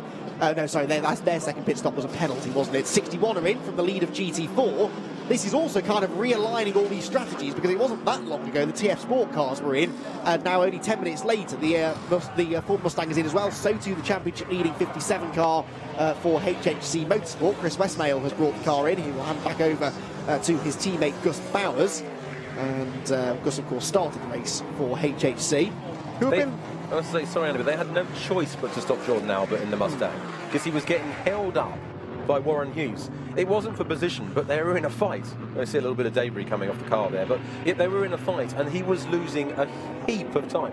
I think that stop's been forced by the fact that he was stuck behind someone. Car 8 and 26 under investigation. So Yeah. Sam Neary and Matt Manderson, that is, in the Ultimate Speed Aston. So we haven't seen that. They are not fighting for position. The number 8 car of Sam Neary is 5th at the moment. Matt Manderson all the way down in 14th and a couple of laps down. So we'll again try to get to the bottom of that one as well. There is Matt Manderson staying well out of the way in the brand new Aston Martin. Very much a glorified test session this for them, really, as they tried to get to grips with that car. And there is Adam Ballon then. He's not leading the race yet, but by the end of his stint, I think he more than likely will be. Yeah. Car in front of him is the WPI car being driven still by Marco Mappelli, who is on a more traditional pit strategy, but I suppose their only chance really of getting back into this is to look into a timely safety car. Important though for Mappelli, he's got himself back ahead of Ballon now, so even when Ballon takes over the lead, he will be only 1 lap behind him rather than 2. Yeah, so we know that Adam's got to get out the car about 2 hours and 20 minutes, something like 2 hours and 20 minutes. It must be by definition. So he'll be in the car for another 50 minutes. He's losing around only a second to half a second a lap. Yes, no, you're right. His lap times are good, although that one was not so good. He lost a place to Albert Berman. And that's often the difference between a pro driver and an am. And it's not to do with talent. It's to do that thing I always talk about, seat time. Yeah. The bottom line is, he's not in traffic as much as Phil Keane is. He needs to practice more time on the M25. Yes, he was overtaken by Albert Berman, which is what did it. Berman, the reason I was doing a lap ago, Berman had made a real lunge at the inside into Redgate, and I think Ballon had to sidestep out of the way. Okay. Now he has got traffic though. That is the Matt Cowley driven Academy Mustang right in front of him, which is not jumping out of the way, and nor should it. It's got its own race to run, and you know, the GT3 drivers always say the worst thing that a GT4 car can do when being lapped is to start pulling aside. The best thing for it to do is stay on the racing line. At least then you know where it's going. I've always put my indicator on. Right. Always. That way I get to decide who does what when I want them to do it. It's genuinely... I once made a mistake back in 2016. I hit a GT3 car. I was in a GT4. I didn't see it. I didn't get notification on there, and I had a big crash. And you learn from that mistake. You always learn from mistakes. And I learned that you need to signal, quite literally, your intent to these drivers. There's no point turning and hoping they don't come down your inside. Yeah, exactly. You've got to be clear what you're doing. It's when you start weaving out of the way without indicating the way, that then becomes unpredictable. It sends a confusing message. Exactly, yeah, you've got to be clear, and so many accidents, be it on a racetrack or on a public road, are simply miscommunications, people just not realising what the other is doing. So anyway, into the pit lane, you can see on the left hand side of the screen is Jordan Collard as well, so he just brought the 58 HHC McLaren in. There it is, right on cue, and that is a driver change going on. We'll have to see a replay of an incident, I believe, out on track. This might well be the... so this is Berman going past Ballon. And like I said, I was doing an R-ing about this. Yeah. Oh, it was close. We can't see if there was contact. There's a bit of carbon fibre flicked up. Remember what I said about the carbon fibre? That's come off Berman's car then. That's interesting. So there may well have been a bit of paint trading between the two of them, but Race Control, I believe, are investigating that. So we'll see if anything comes of it. The order now then, Ollie Wilkinson leads, second is Senan Fielding the Audi, third is Jack Mitchell in the 2Cs McLaren that just went through, and fourth is Dean McDonald in the second of the 2Cs cars, fifth for Sam Neary in the Team Aber car. Those 5 cars, 96, 30, 10, 9 and 8, was a pit stop essentially. They've made 1 pit stop, whereas a lot of others have made 2. Then it's Adam Ballon, who's the highest placed car on 2 stops, and he is in 7th place overall, ahead of Joe Osborne, who is in his first stint in the race. This car then, the number 2 car, is running currently down in 9th place, second highest placed car that has made 2 stops. So up to Coppice Corner he goes, and we're hearing that the reason Race Control wanted to see that replay with Berman and Ballon moment is because they too have spotted that carbon fibre. It was actually already on the track. What I think it was is one of those little marker posts they put on pit lane exit. Okay. They were knocked into the air at the start of the race, and I think that was what maybe got thrown up by the cars, or either Elmer Berman or Adam Ballon. Tom Hornsby says that it's worth noting that Phil Keen's fastest lap is 3/10 under the existing lap record set by Nicky Team. So when you're going 3/10 of a second quicker than Nicky Team, you're doing something right. Yeah, I'd tell you what, that'll be noticed by Nicky Team. Honestly, genuinely, it matters. These guys are trying to earn a living. This is how they pay their mortgage. Being quicker, you're only as good as your last race. The pressure on these guys to perform. And look, let's be candid. Sorry, Phil, but you're not getting any younger. Look, Wilkinson went wide there, didn't he? Did you see the whole car bounce around on the exit there? It flicked off the curb, caught the grass.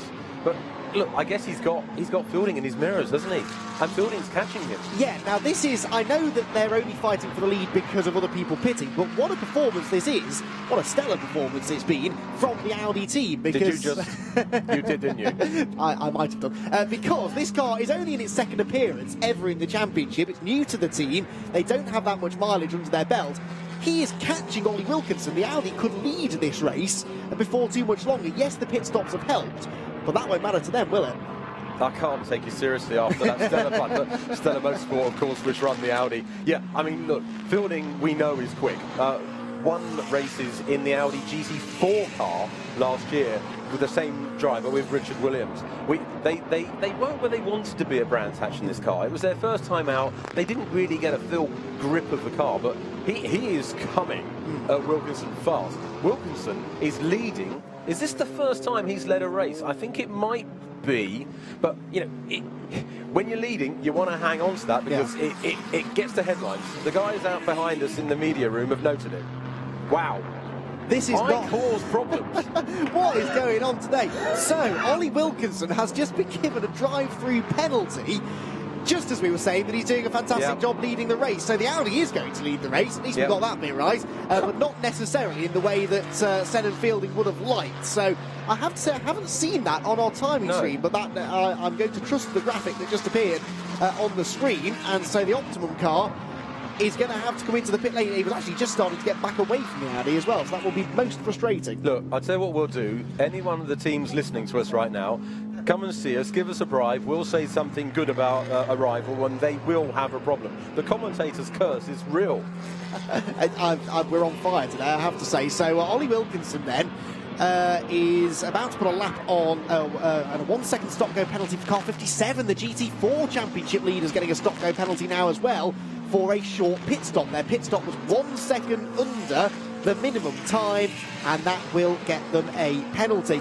It's quite a hard judgment call that the drivers have to make. You were discussing this with Bryn actually off air earlier on, because the team are counting you down. The time limit is from pit in to pit out. Correct. It's not a stationary time. Correct. So the team anticipated. They say, right, well, if we release you at this time, you'll get to the pit exit at this time. Yep. And they only have to be a fraction out to get you in a lot of trouble. Look, I mean, we have two countdowns. We have our chief engineer talking to us in our headset, counting down 10, 9, and they're counting to the exit of the pits. And our job is to try and manage the speed between 40 and 50 Ks so that we exit ideally on the minimum pit stop time, but we also have a counter in the car, and the two sometimes conflict. Right, okay, well, yeah, it is tricky, and a lot of that decision often comes down to the driver, but they're not necessarily in the right position to make the call. This is the 57 car coming in for its stop-go, so this is Gus Bowers, who is in here for his second and final stint in the race, and 57 look almost certain now to lose the championship lead depending on how the TF Sport strategy works out, but it definitely looks like it's going to work quite well. The most frustrating thing, you trundle down the pit lane, it seems to take forever, and then you stop for a second and they say, right, on you go. Yeah, it's the most frustrating thing you can experience. It really genuinely is. I think we're going to go and talk to Bryn in a moment. He's talking to the guys from Bentley to find out what went on. Well, you've been causing problems up there with your commentary. I've been chatting to the Team Parker Racing guys, and Scott Morgan got out of the car and he said to me, well, he didn't know what the problem was, some engine problem along the way, losing power. They pulled the car into the garage and they've been poring over it for the last 5 minutes or so, and it seems to be an electrical problem. They've been clipping away at the wires, and I'm not sure if the car's going to get back out on track at the moment. Scott Morgan doesn't seem too sure. Do you know, Graham, whenever I hear the words, it's an electrical problem, my heart sinks, because they are the hardest problems to diagnose. Once you diagnose them, it's a pretty quick fix, but it's finding out what exactly is wrong. Actually, it's not a quick fix. Yeah. You know, it is faster, genuinely, to change an engine than it is to change a wiring loom. Yeah. These wiring looms, I promise you, are a day or 2 days' work. And so the worst thing you could hear is its electrical problem. We're talking about some cars have a mile of cabling them, and you've got to find the problem. Yeah, exactly. Car 8 and 26, by the way, no further action, so that is the Team ABBA car and the Ultimate Speed car. We never did get to the bottom of what the incident in question was, but it clearly wasn't that significant, because Speed Daily, the clerk, of course, has decided no penalty is required. Now, the battle for the lead is getting very tasty now, as Ollie Wilkinson is held up in traffic there, the 58 HHC McLaren getting in the way, and Senna Fielding thought he saw his chance to get alongside. Now, you'd think that Sennon's team were on the radio here to him saying, look, that car in front of you has a penalty to serve.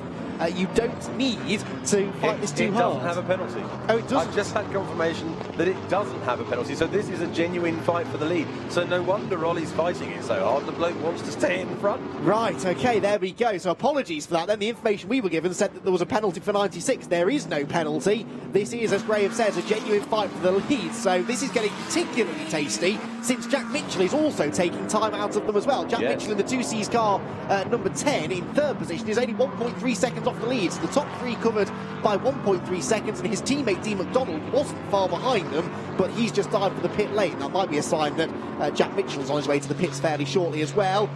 More traffic, that's Warren Hughes and the GT4 leader Matt Cowley, who are rather holding up the overall race leader, but again, not much that Cowley could do about that really. Fielding with a good exit there from the old hairpin. Dean McDonald is in to hand back over to Angus Fender for the second time this race. But what is going on track? It's still the McLaren in front, but Senna Fielding, a bit of damage there to the front left corner. Again, that's just superficial, but the deeper we get into the race, the more intensity, the higher that intensity level gets, the more anxious drivers are to make moves and get stuck in, and I think we're going to see a lot more of this really close quarters racing going into the final hour. Yeah, and I noticed on occasion the passenger mirror, the right-hand mirror on Wilkinson's car, is moving around a great deal. Now, he might have a radar in the car, and what most of us have in the car is a radar camera facing back with lights that tell us if someone's getting closer. It's like a disco in there. And the mirrors we don't use as much as we used to in the old days, but I tell you what, if it wobbles around like that, it can be a real distraction. And I think we saw the contact on that side of the car, so... Yeah, that's a good point. As in comes Senna Fielding. I was about, the very next question I was going to ask you is, do Stella bring the Audi in? Because it's clearly getting held up. Yeah, they've done the right thing, haven't they? Yeah, absolutely. Also in, by the way, Sam Neary to hand over to his dad Richard. So this is now the second wave of second pit stops. Oh, the Audi there was a bit impeded getting in, wasn't it? Yeah, it's difficult. You know what you have to do? It goes against every grain in your body. When I've had to come in, you have to go in slower. But your brain thinks, stop, go, quick. And you can't. Because really, if you manoeuvre the car like you are in a multi-storey car park, you'll lose maybe a second. But if you overshoot like you did there, it could cost a lot more. The fuel rig pipes are only as long as they are. They often don't reach, and the car has to be pushed back on occasion. So it's a cool head that it's always a better approach. Yeah, absolutely. Because you have that minimum pit stop time, you kind of don't have to rush, but that again is easier said than done in the heat of battle. So now Ollie Wilkinson can breathe for a second, but not for that much longer, because Jack Mitchell is now closing in again, 1.6 seconds off the race lead at the moment, and there is James Baldwin. Now, Baldwin is a lap behind these cars, but of course he has made his second pit stop already, so he is not in direct competition with these cars, but he will be essentially in competition with them by the end of the race. And as we move towards that final set of pit stops, we also have to start thinking about success penalties, and that number 2 car does have the 15-second success penalty, easy for me to say, to serve when we get to the final set of stops. In comes Jack Mitchell, so number 10 is coming in from second place, so Ollie Wilkinson now can breathe a sigh of relief because he has got a slightly bigger cushion now over, well, who is now going to inherit second place? It's going to be Ballon, isn't it? So this will now almost put Ballon back to the front of the field. Yeah, Wilkinson's triggering all these pit stops. He's causing all these changes because people don't want to lose any time. So I'm not saying he's slow, but he isn't the fastest. So when people are catching him, the team are intelligently stopping them first. Oh, hang on, where have we got here? Where's into the last corner, I think. Isn't that the old pit lane entry we see there? Yeah, Luke Sedgwickowski in the number 33 Tagiwa sponsored Century Motorsport I'm glad run you said car. that. Yes, I know Luke quite well. He's a very experienced club racer, and he and the Tagiwa squad are pretty well known actually in UK motor racing. You're making a big step up here into British GT. That is the all-AM driven car, so he and David Whitmore are both AM graded drivers. Now, they should be able to push that out of the way, surely. I don't know. I don't think there's an entry there. I don't know. Funny enough, I've never pulled over that part of the track. I don't think there's an entrance there. So can you leave a car there for the whole race? I'm not sure. It's not in a dangerous position. I tell you what, the team principals are doing right now. They wish we were focusing on that part so they could see if it would trigger a safety car. Yeah, let's just not show it so we keep the suspense. No, there is an end that you can get into the pit lane that way. What I can't remember off the top of my head is if there's a gate at the end of that path, but it doesn't really matter. As long as they get it out of the way, it should be okay. And it's downhill as well, so the marshals ought to be able to get it out of the way. But again, this is a decision that lies with the clerk of the course, Peter Daly, whether or not we need a safety car. He won't throw safety cars just for the sake of it, Peter. He's reasonable. He likes to let the race play out if he can. A safety car will only get thrown if it is the safest course of action, and he will, I'm sure, be deliberating right now to see what exactly they do. If we did get a safety car, though, that would completely change the entire complexion of the race, because we're not yet in the window that we can make our final set of pit stops and get that driver to the end. So you would kind of be stuck. And this is the gamble you take. If you do take that early pit stop that we saw Barwell and the TF Sport squad take, you're kind of hedging your bets then that you won't get another safety car deep in the race, which other people can benefit from, but you can't because you've now tied yourself to that strategy. Yeah, absolutely. It's all about... Look, it's so difficult. You're trying to get the maximum time out of your fastest driver. You're going looking for safety cars, hoping they'll come at the same time. Oh, they've recovered the car, that's good. It's a very difficult balance. I'm just watching Ballon, and what's really interesting, we watch his lap time every time. In clean air, Adam is quick. He loses, I mentioned it earlier, so much time in traffic. He's losing 1 to 2 seconds every lap, just coming past GT4 cars, and that is the difference. That could be what wins this race or loses this race. It really could. What is he? 1 minute 3 seconds behind. The minimum pit stop is, Andy, 110 seconds. 110 seconds. So he is technically in the lead. Don't you throw questions like that at me when you know I don't have it in front of me. 110 from memory is what the minimum pit stop is. You're right. I knew it was a trick question. Thanks, Graham. I can't wait to have you back again. So yeah, you're right. He will come back out with the race lead. Joe Osborne, by the way, is third place at the moment. We ought to say some nice things about Joe. My regular co-commentator on British GT. Well, he's back out for his second appearance of the season in third position. And the Barwell Motorsport squad, they still owe us another pit stop, but they will be happy to see that car running in a podium place. Right, with news of Rob Collard and hopefully able to shed some light on the Barwell strategy, let's head back down to the pit lane to Bryn. Yes, strategy is a question that has been asked a lot, actually. Rob Collard thought he was going to be out and sitting in the garage for quite some time, but Sandy Mitchell had a valve come loose front right, so we had a very slow puncture. But they decided to make use of the pit stop and get Rob back into the car to complete his time. So rather than throwing the pit stop away, they thought they might as well make use of it. So done and dusted for Rob Collard. Well, thank you, Bryn. That's really interesting. We had no idea about that. So, couple of things then. So that, first of all, is again why the teams love this format where you have freedom of pit stops. In a normal race, that would have been game over because that would have been an extra pit stop that you didn't need to take. They can count that now, as long as they can work out the driver timings, they can now count that as a mandatory stop. I also wonder though, because they were one of the first to come in and make that early second stop, did that maybe trigger a few other teams sort of thinking, oh, well, if they're doing it, maybe we should be too? And actually, it was never planned. Yeah, look, Barwell are the masters of the rule book. I think Chris Nadell, who with Mark Lemmer owns the team, I think every night they read the rule book. They do. They know it better than anyone, and the team is very well respected. So when they do something a bit odd, I'm afraid the other teams do sit there and watch. Oh, well, if they're doing it, maybe we should. Little did they know they were recovering from the problem. Brilliant. So, had a couple of miraculous recoveries today, haven't we? Ram Racing with their spin in the first stint, and Barwell very much dodging a bullet there then with a slow puncture. And this car is very much still in contention. They're running down in ninth place at the moment, but as I say, we're still waiting for some of the pit stops to shake out. They have lost some time, haven't they? Because they're behind the Audi, they're behind Angus Fender, they're behind Sam DeHaan, so they're also behind, Optima, of course, have yet to come into the pit lane, so I think they have lost a bit of time maybe from that, but again, could have been a lot worse. Naturally, the stellar Audi is only a couple of car lengths up the road, so this is a genuine fight for position now between Richard Williams and Rob Collard. Again, both silver drivers. You would argue maybe Rob is the more experienced, maybe the quicker of the two. Certainly seems to be gaining on the Audi now. And we know that when this all shakes out, this should still be for a position inside the top 5. Yeah, I mean, you say it's a quicker driver. He made a mistake there onto the straight, gone in too hard, had to get out the throttle, lost the rear of the car a little bit. He's pushing, he's missed the apex here. So, look, he's trying hard, but let's be candid. I'm sorry, Rob, I'm about to say it. He's not as young as he used to be. He barely got his helmet off. He's back in the car. He's going to be tired. He wanted a cup of tea. And he didn't get to use the bathroom. So this is about maximum mental strength. And just focus, focus, focus. He knows what's at stake here. There's a potential podium, or potentially even a win. It's a point worth making, I think. And I don't like to bang on about Rob's touring car career because he's very much trying to try something new here in GTs. But touring car races are 20-25 minutes long. He's been racing in touring cars. Oh, hang on, interrupt myself because there's an incident being investigated here between cars 2 and 97, and also that is the number 6 car of Ian Logie racing not for position though with Adam Ballon. That's Ballon trying to put a lap on him. They're also trying to lap the 97 car, so this is all getting quite busy.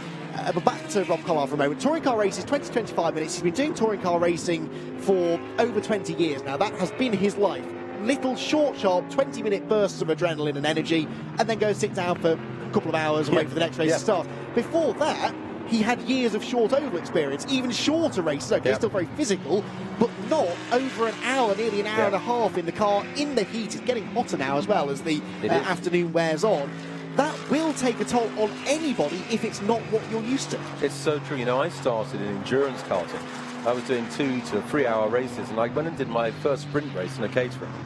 And I was just getting into my stride, and someone put the checkered flag out. And it took me a long time to recover. And when I came back to endurance racing, it was the most natural thing I could do. And you're right. He's got to try and keep that level of focus. As I said earlier, he's adapted to it brilliantly. But are we watching Baldwin here trying to unlap himself from Wilkinson? Well, that could be an interesting dynamic, couldn't it? Because Baldwin is on it. He is lapping so quickly.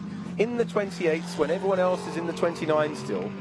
And again, look, I'm going to point something out to you about Ballon. We're not on the screen at the moment, but he's losing a heap of time behind Noggy. A heap of time. That could be the difference between the race win and not. Yeah, so to put that into perspective, James Baldwin, who we were looking at now, was the fastest man on the track last time, 1:28.9. Ballon, 1:32.3. Exactly. That is 3.5 seconds that he's losing to James Baldwin. And they're not, this is the tricky thing though, because they're not actually together on track. They're not racing wheel to wheel. But in an hour's time, they might be for the race victory. But it's quite hard sometimes for Ballon maybe to, obviously he understands he's losing time, but to understand the context of that, it's quite hard, I'd imagine, when you're in the car, in the heat of battle, to really truly wrap your head around that. Well, you mentioned it earlier. What happened to him here a year ago? He tripped over a car. It's probably scarred him. He's probably more cautious than he used to be, and we're seeing a lot of caution from Adam. And so there'll be a bit of him that Logie should pull over. He should. He's not in the fight with him, but when have you ever seen a race driver pull over? Doesn't matter if it's position or not. And so it'll be interesting to pan out. Just watching Ollie here. Ollie will be determined to stay ahead of Baldwin. Baldwin is a gamer. Well, actually, he's not a gamer. He actually has some racing before and then went gaming. I think that's very important to say as a race driver. Gamers are good, but race drivers are better. And here he is now, under pressure from this guy who's the world's fastest gamer. And Ollie wants a factory contact, but this guy we're watching now, surely he's destined for great things. He's racing with Jenson Button. I think people know of that guy. He's got a little bit of influence, and maybe a little bit of influence with McLaren, maybe. And so, right there in your mirrors is your future. Are you going to get a job or not? Well, I better race the bloke, right? that Jensen bloke won a world championship or something, didn't he? I think so.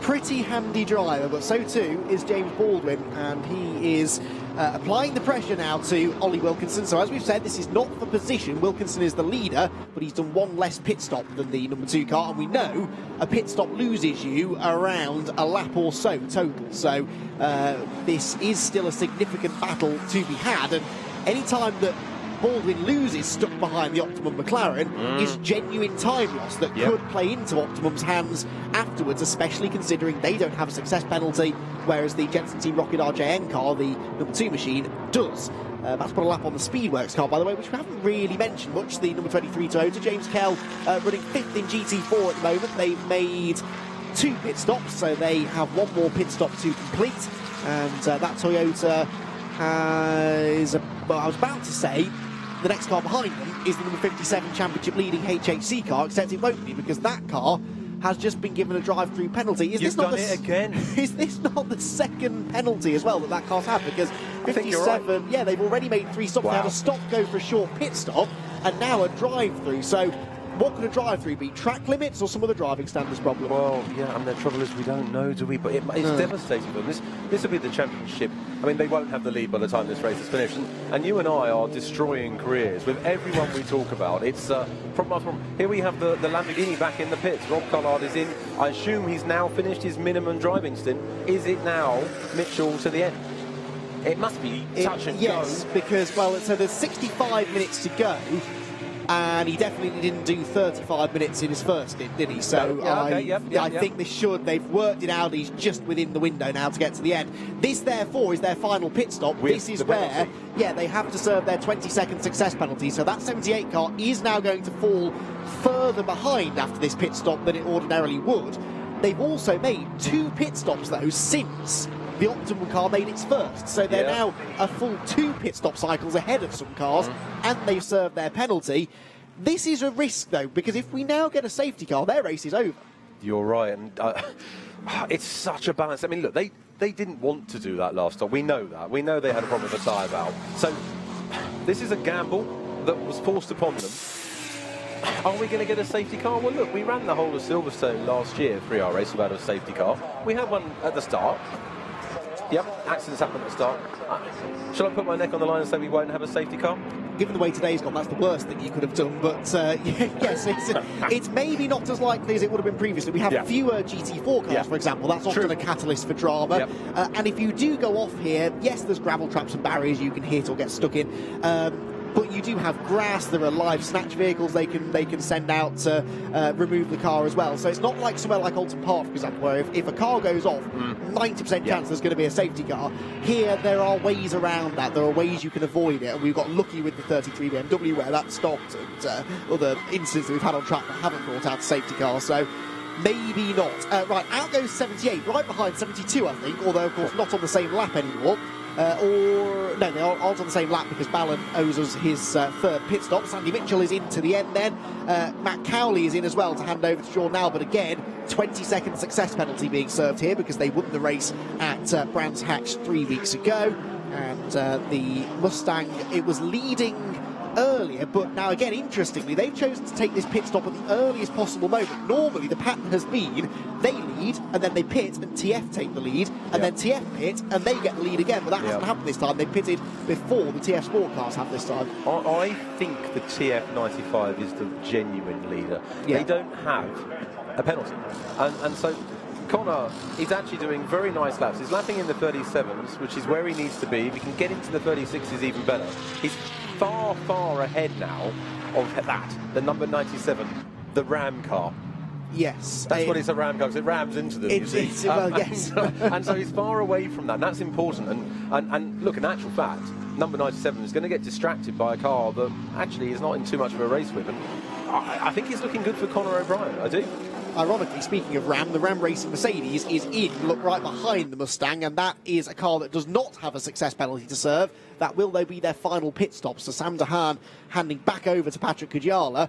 57, by the way, their penalty, just to clear that up. It was a pit lane infringement. I know no more than that, but a pit lane infringement. Not a short pit stop, because we know that's a different penalty. So too many. Sometimes you have to put a clip to stop fire. You have to put a little negative clip onto the back of the car. So many teams forget to do it, and if you do that, or maybe you haven't got the fire extinguisher nearby, it gets you a penalty. Okay, right, so yeah, that may well be what that was all about. So Ram then, who I think are still in contention, if not for the win, certainly for a podium here today. I think they might be a safety car away from challenging for the win, but the cars that were ahead of them, by and large, with the exception of 72, do have success penalties to serve. So back out goes Patrick Kujala. And the 69 car that was being driven by Sam Dehaan is now back in the race. There is Ollie Wilkinson, still sitting on just one pit stop. So they're going to have to make 2 pit stops inside the final hour, aren't they? Yeah, but you said it. He's leading the race. He doesn't need to let anyone by. All he's doing right now is costing the car that probably could win a chance of winning, because the guy's stuck behind him. He's got absolutely no obligations on him, but you know what, I'd do the same. I wouldn't let him die either. Because the thing is, 96 is a lap ahead of number 2. It's not being lapped by number 2, in which case there is a responsibility to get out of the way. He has absolutely no responsibility to make life easy here for James Baldwin.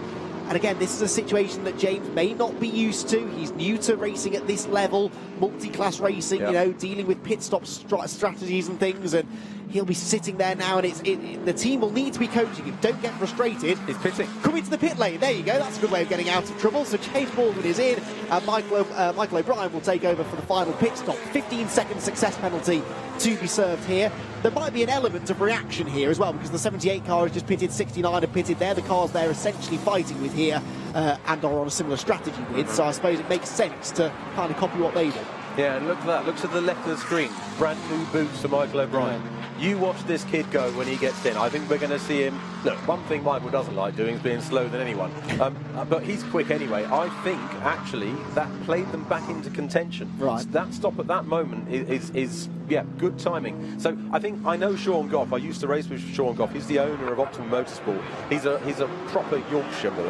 And he doesn't take no nonsense. And he'd have been saying to Ollie on the radio, don't let this guy go. But timing hasn't worked in their favour. No, and of course it may well have been that Jensen Team Rocket RJN would have wanted to bring the 2 car in earlier, but they couldn't because of this maximum driver time. So there is a bang on an hour left, basically. It might be that Michael couldn't do much more than an hour, therefore they had to leave him out. So you are kind of restricted by the strategy, but there is a lot more freedom than there ordinarily would be. Worth mentioning as well that we do run the same system at Silverstone in our regular 3-hour race, and of course we are yet to go to Silverstone for the Silverstone 500 this year. Silverstone has the honour of hosting the championship deciding race for the Intelligent Money British GT Championship this year. It's not a Donington decider as it has been in recent years, a Silverstone showdown instead to decide the championships, and that is going to be a really great way to round out the season. Yeah, we're just seeing coming on our screens that there's going to be an incident involving the car on screen now, number 2, and car number 97. They're going to investigate it after the race. So we didn't see that on television. I'm not sure what's taken place there. 97 is, of course, a GT4 Aston Martin, the TF1. Yes, I'd imagine that's an issue with backmarkery and lapping the slower car. Maybe there was a bit of contact, not too sure. The 61 car then is the Academy Motorsport Ford Mustang, being driven now in this final stint by Jordan Albert, who put such a great stint in the previous race at Brands Hatch. 72 does not lead the way yet. Adam Ballon on the previous lap was about second and a half or so slower than Ollie Wilkinson. He is in danger here of being caught by Joe Osborne, but Joe Osborne is not on the same stint as Ballon. Osborne is a pro, Ballon is an AM, as we've documented, but still, we could have a battle here for second place. You can see Joe in the white and orange McLaren. I have to say, I do like that livery as well. Very clean livery on the Balfe McLaren this year.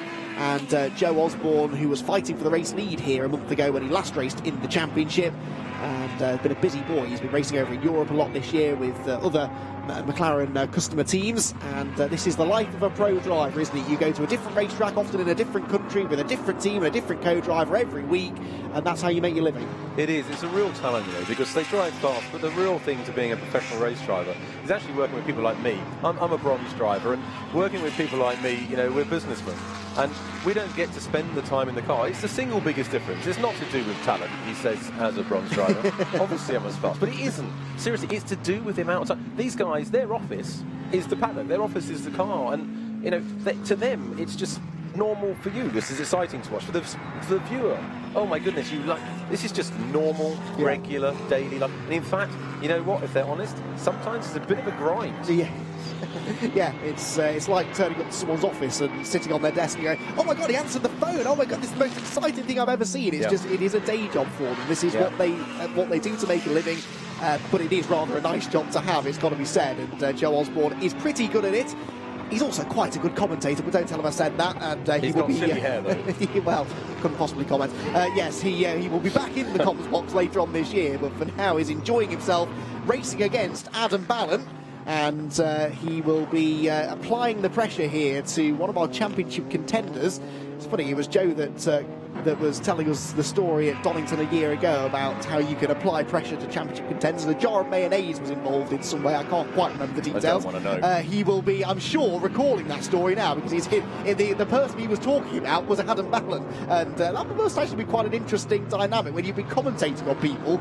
Maybe you don't expect to ever have to race against them again, and now he's out on track with these people. There might be a few scores to be settled. Yeah, I mean, I'll be honest, I've been rude about a few people, so I'm staying up here till late. Everyone's gone home. But look, I think it's interesting for me. What are they going to tell Ballant? What will the team tell Ballant? Will they tell him, let Osborne go?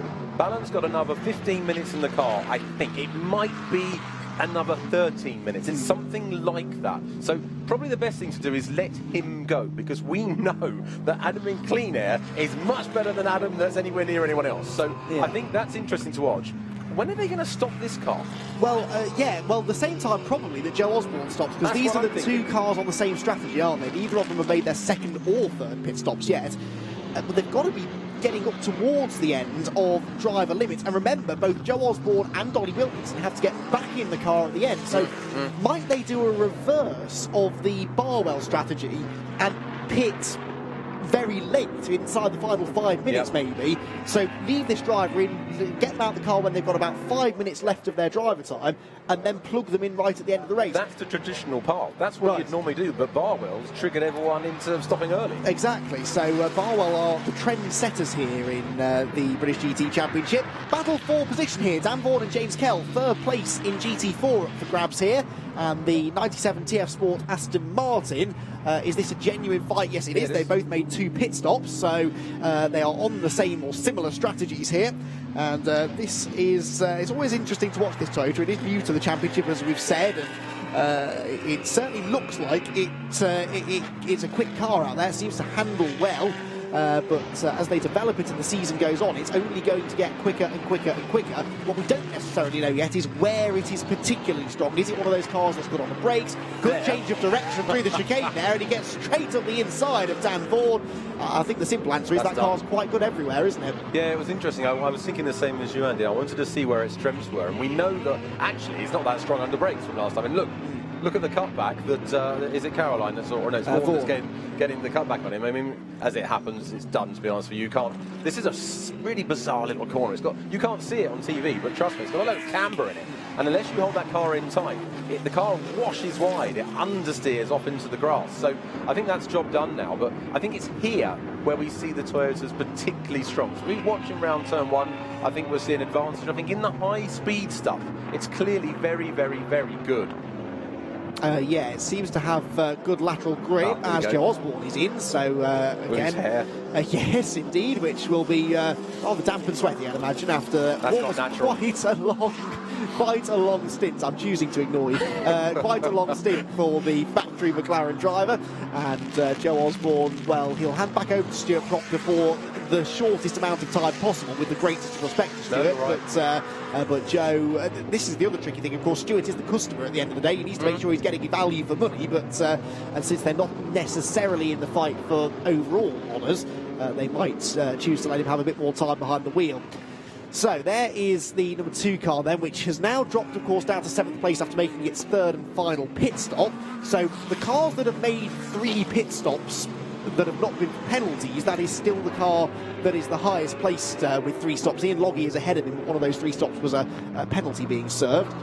There, the 69 car has also made 3 pit stops, and Jack Mitchell likewise. So that is the battle, isn't it? 2, 10 and 69. I think they're all done for pit stops now. They've served all of their success penalties. This is a straight race to the end now.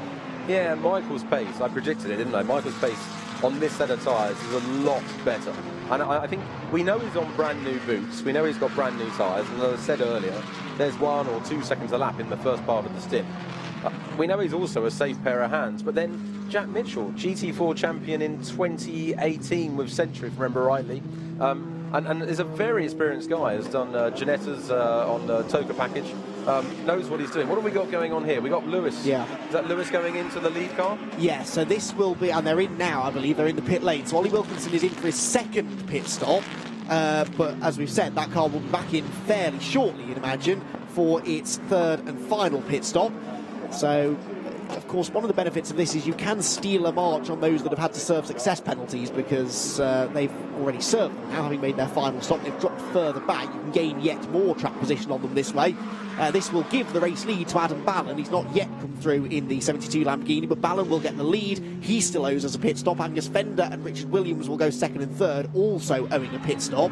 And we wait and see where the number 96 car comes out in relation to 2, 10 and 69, because it was in that little group, wasn't it? Of course, some of them have had success penalties to serve, so they may come out in front of them again. Sam Neary here in the number 8 car, the Team ABBA Racing car. Sam's been a bit of a revelation this year, and he's going well out there again today. His father, Richard, who he shares the car with, is down in the pits with Grim. Yeah, he certainly has got out the car, has been able to dry off a little bit, but you've finished your stint now, so Sam's going to take the entire time. Is that right? Yeah, that's right. We sort of elected to go really, really long with our first stint to get my driving time out of the way. Sam's a good 2.5 seconds quicker than me. So, but Sam's in now to the flag, and we think we've got all our AM time out of the way earlier than all the other teams, which should mean that we should gain track position at the end. But, you know, you never know till the end, do you? No, absolutely not. Was that the plan from the start? Yes. Yeah, we didn't change our strategy with the incidents that happened at the beginning. Didn't affect what we were doing. It helped us in a way, because all I was trying to achieve on my first stint was to just stay in touch with the cars in front and then overtake them by doing the longer duration. But, yeah, well, they had problems and we didn't, so we were lucky. Although I did get knocked into the pit lane on the opening lap. I took every one of those little markers out. One of the blue McLarens pushed me across into the pit lane, but it was all good. The car wasn't damaged, so it was good luck, really. So all went to plan, apart from the drama. We'll keep an eye on it. Thank you. Absolutely. Thank you very much. Right, the Optimum car, thanks Bryn, the Optimum car has just come out of the pit lane, and I'm just desperately trying to figure out where they came out. I think they have been big winners in all of this, but of course they have another pit stop still to serve, which is what's confusing me. So, yeah, they are out of sequence now, essentially, with a lot of those that they're racing with. So the 96 car will not have dropped quite as many places as it otherwise might have done. There it is. It's now being driven by Lewis Proctor, as we've said, but he will have one more pit stop to make. So that's 2 stops done for them. 2 stops also completed for the 72 Barwell car. Now that's the big question. So Barwell's Adam Ballon is how far? He's about a minute ahead of Michael O'Brien, isn't it? It's going to be quite tight, this, isn't it? I think, in theory, Ballon should come out with the lead, but not by a huge margin. The key is, though, that it's Phil Keane getting in for the final stint, who should be quicker than those around him, but it's going to be quite tight. Yeah, I mean, based on our form today, we've probably just cursed Alan. But you're right, mathematically, you're right. He's about. It's going to be a really tight race, and if you look at Michael O'Brien, he's only 1.9 seconds ahead of Jack Mitchell in the 2Cs McLaren. But Michael is doing a better job. He's pulling away on every sector of every lap, not lap. So I think that battle is probably done. I think the next battle we need to look for is Patrick in number 69. He's only 0.3 of a second behind the 2Cs McLaren. That's where the scrap is. And that scrap really is for 3rd place when things plan out. Yeah, and none of those cars that you just mentioned, 2, 10 or 69, owe us a pit stop anymore. This car does. Adam Ballon So there you can see that's a handy graphic and good timing as well, just as we were talking about it. So remember, it's a minimum of 3 pit stops, but some of these pit stops, Ian Loggy being a prime example, are penalties, not pit stops. So this is actually the final pit stop being made for the number 6 Ram racing car. And Jelmer Berman will be getting in for the final 3/4 of an hour or so in car number 6. But certainly Ballon, Proctor, Fender, Williams, they all owe us one more pit stop. And once they serve those pit stops, they will have a clearer picture of what the order is going to be. But as we've said, they can serve those pit stops within reason wherever they want to. The HHC car is in. That is 58 Patrick Mathiasen. And Mathiasen brought that car in from 2nd place in GT4. And 58, I think I'm right in saying, yeah, they didn't finish at Brands Hatch, did they, of course? So they have no success penalty to serve. As through goes Lewis Proctor. So yeah, so he's only dropped down to 2nd place because a lot of the people that he was racing with have made an extra stop. Yeah, we just had a stop-go penalty come up for number 26. Yeah. That's the new Aston that's out, isn't it? So, yeah, pit stop infringement, we're told. That won't have a significant effect on the race. But what will have a significant impact on the race is actually the pit stop we just watched, Mateus. And is he leading the race? They've done their 3 stops. He wasn't far behind Conor O'Brien, the lead car at the moment. It's so hard to know, isn't it? Yes. If you think back now, what was it now? Over 2 hours ago, that TF pulled the pin early. Yeah. They pulled their cars in on lap 2. It's so difficult to work out what the optimum strategy is. No, I've done it now. I've said optimum. I'm just trying to, so the TF cars, they both, they're still yet to make their final pit stop. So they pitted very early the first time, but now they're going to have to pit late for their final pit stop. This is the battle you wanted to see, the one between the Patrick Kujala 69 Mercedes and the Jack Mitchell number 10 McLaren. This is for 6th place at the moment, but as we made the point, it could be for a podium place once we get to the end of the race. Oh, and that McLaren didn't look very happy over the curbs. He's in the gravel trap. Yeah, it didn't look like that was the ideal line through the corner. You said yourself, you have to be careful of those curbs, and some cars are more sensitive to the curbs than others. No, he was being caught. I always talk to you about this, don't I, Andy? Driving in your rear view mirror, not driving out the front of the car. The track is ahead of you, it's not behind you. What he's done there is he's carried too much speed into the S's, and when you carry too much, and it's too late. Once you've committed, you go over the curbs. We're about to watch a replay in a second. You'll see he launches the car in. The problem is on the way in. On the way out, he's had no choice. Smacked the curbs, lost the rear of the car a bit. Did well to gather it up. I mean, he's going to lose a lot of time there, and I think that's probably 3rd place gone. It may well be, because I think that Kujala will now pull the pin. He's been released. He's only 2.5 seconds behind O'Brien, so again, O'Brien won't be too happy about that, because I reckon Kujala might have the pace to catch him. Yeah, I think you're right. I'm desperate for them to pit Adam Ballon. I want to see this race run out. By my calculations, Adam must be due to stop any second now. I bet Adam's keen to get out as well. Yes. The bloke's leading the race, and he wants his super, mega quick superstar co-driver to get in and lead this race for him. I think it's going to be so tight on the exit of the pit lane. So how long do we think Phil Keane did in the car? It was over an hour, wasn't it? It was about an hour and 10 or so, something like that. Yeah. So by that reckoning, they can't bring Ballon in, I reckon, until about half an hour to go, because otherwise Keane's going to exceed the 100 minutes. 26 is in trouble. They're in trouble with Peter Daly, the clerk of course, to just be given a pit lane penalty, and now they've got some sort of mechanical drama. Now let's hope this car can make it back to the pits. It doesn't appear to have much power, but I think it's got some power. It's not ground to a halt completely yet. Let's hope that Matt Manderson, who is the pro driver in that car, can get it back to the pit lane without stopping on track and causing a safety car. 9 goes through 8. That's Angus Fender running in 3rd position at the moment, 3.5 seconds behind Lewis Proctor, but about 0.6 of a second slower that time, because we believe he got held up in some traffic. Right on board there with the 2Cs car, down through the Craner curves, one of the most exhilarating sequences of corners in British, if not world motorsport. I love Donington is my absolute favourite track, because there are only 2 slow corners. I mean, who wants to go slow, right? I'm a race driver. I want to go around fast corners, and all of these corners are very, very quick. Interesting to note that he was using 3rd round there. What will he use here? 3rd gear again. When I raced the previous generation car, the McLaren 650 around here, we were doing those corners in 2nd gear, which sounds surprising, but 2nd gear, trust me, is still very, very quick. You know, we're doing sort of 60, 80 miles an hour on there. But this car has been really developed very well. Developed by Rob Bell, the factory driver, and Joe Osborne's been in there a little bit as well. Not too much, because he's not very good, but But he's going to get me for this in the paddock. You are in so much trouble. I know. but yeah, so Rob Bell's developed this car. Rob Bell, little known fact about the factory driver Rob Bell, he beat Lewis Hamilton to the Formula Renault Championship. So you've got a guy of that calibre developing this car. Put someone like Angus in there who's pitting now. And of course, he's got a car that's seriously sorted. Yeah, so Angus is in then from third position for the final pit stop. The number 9 car last time at Brands Hatch did not double the podium. It was 11th place after getting involved in a few bits of contact. 57 are in as well. That's the car that was leading the GT4 Championship. Gus Bowers is in to hand over to Chris Westmail, and Speedworks are in as well. So that's James Kell, yes, handing over to Sam Smelt, former BTCC racer from a year or so ago is Sam.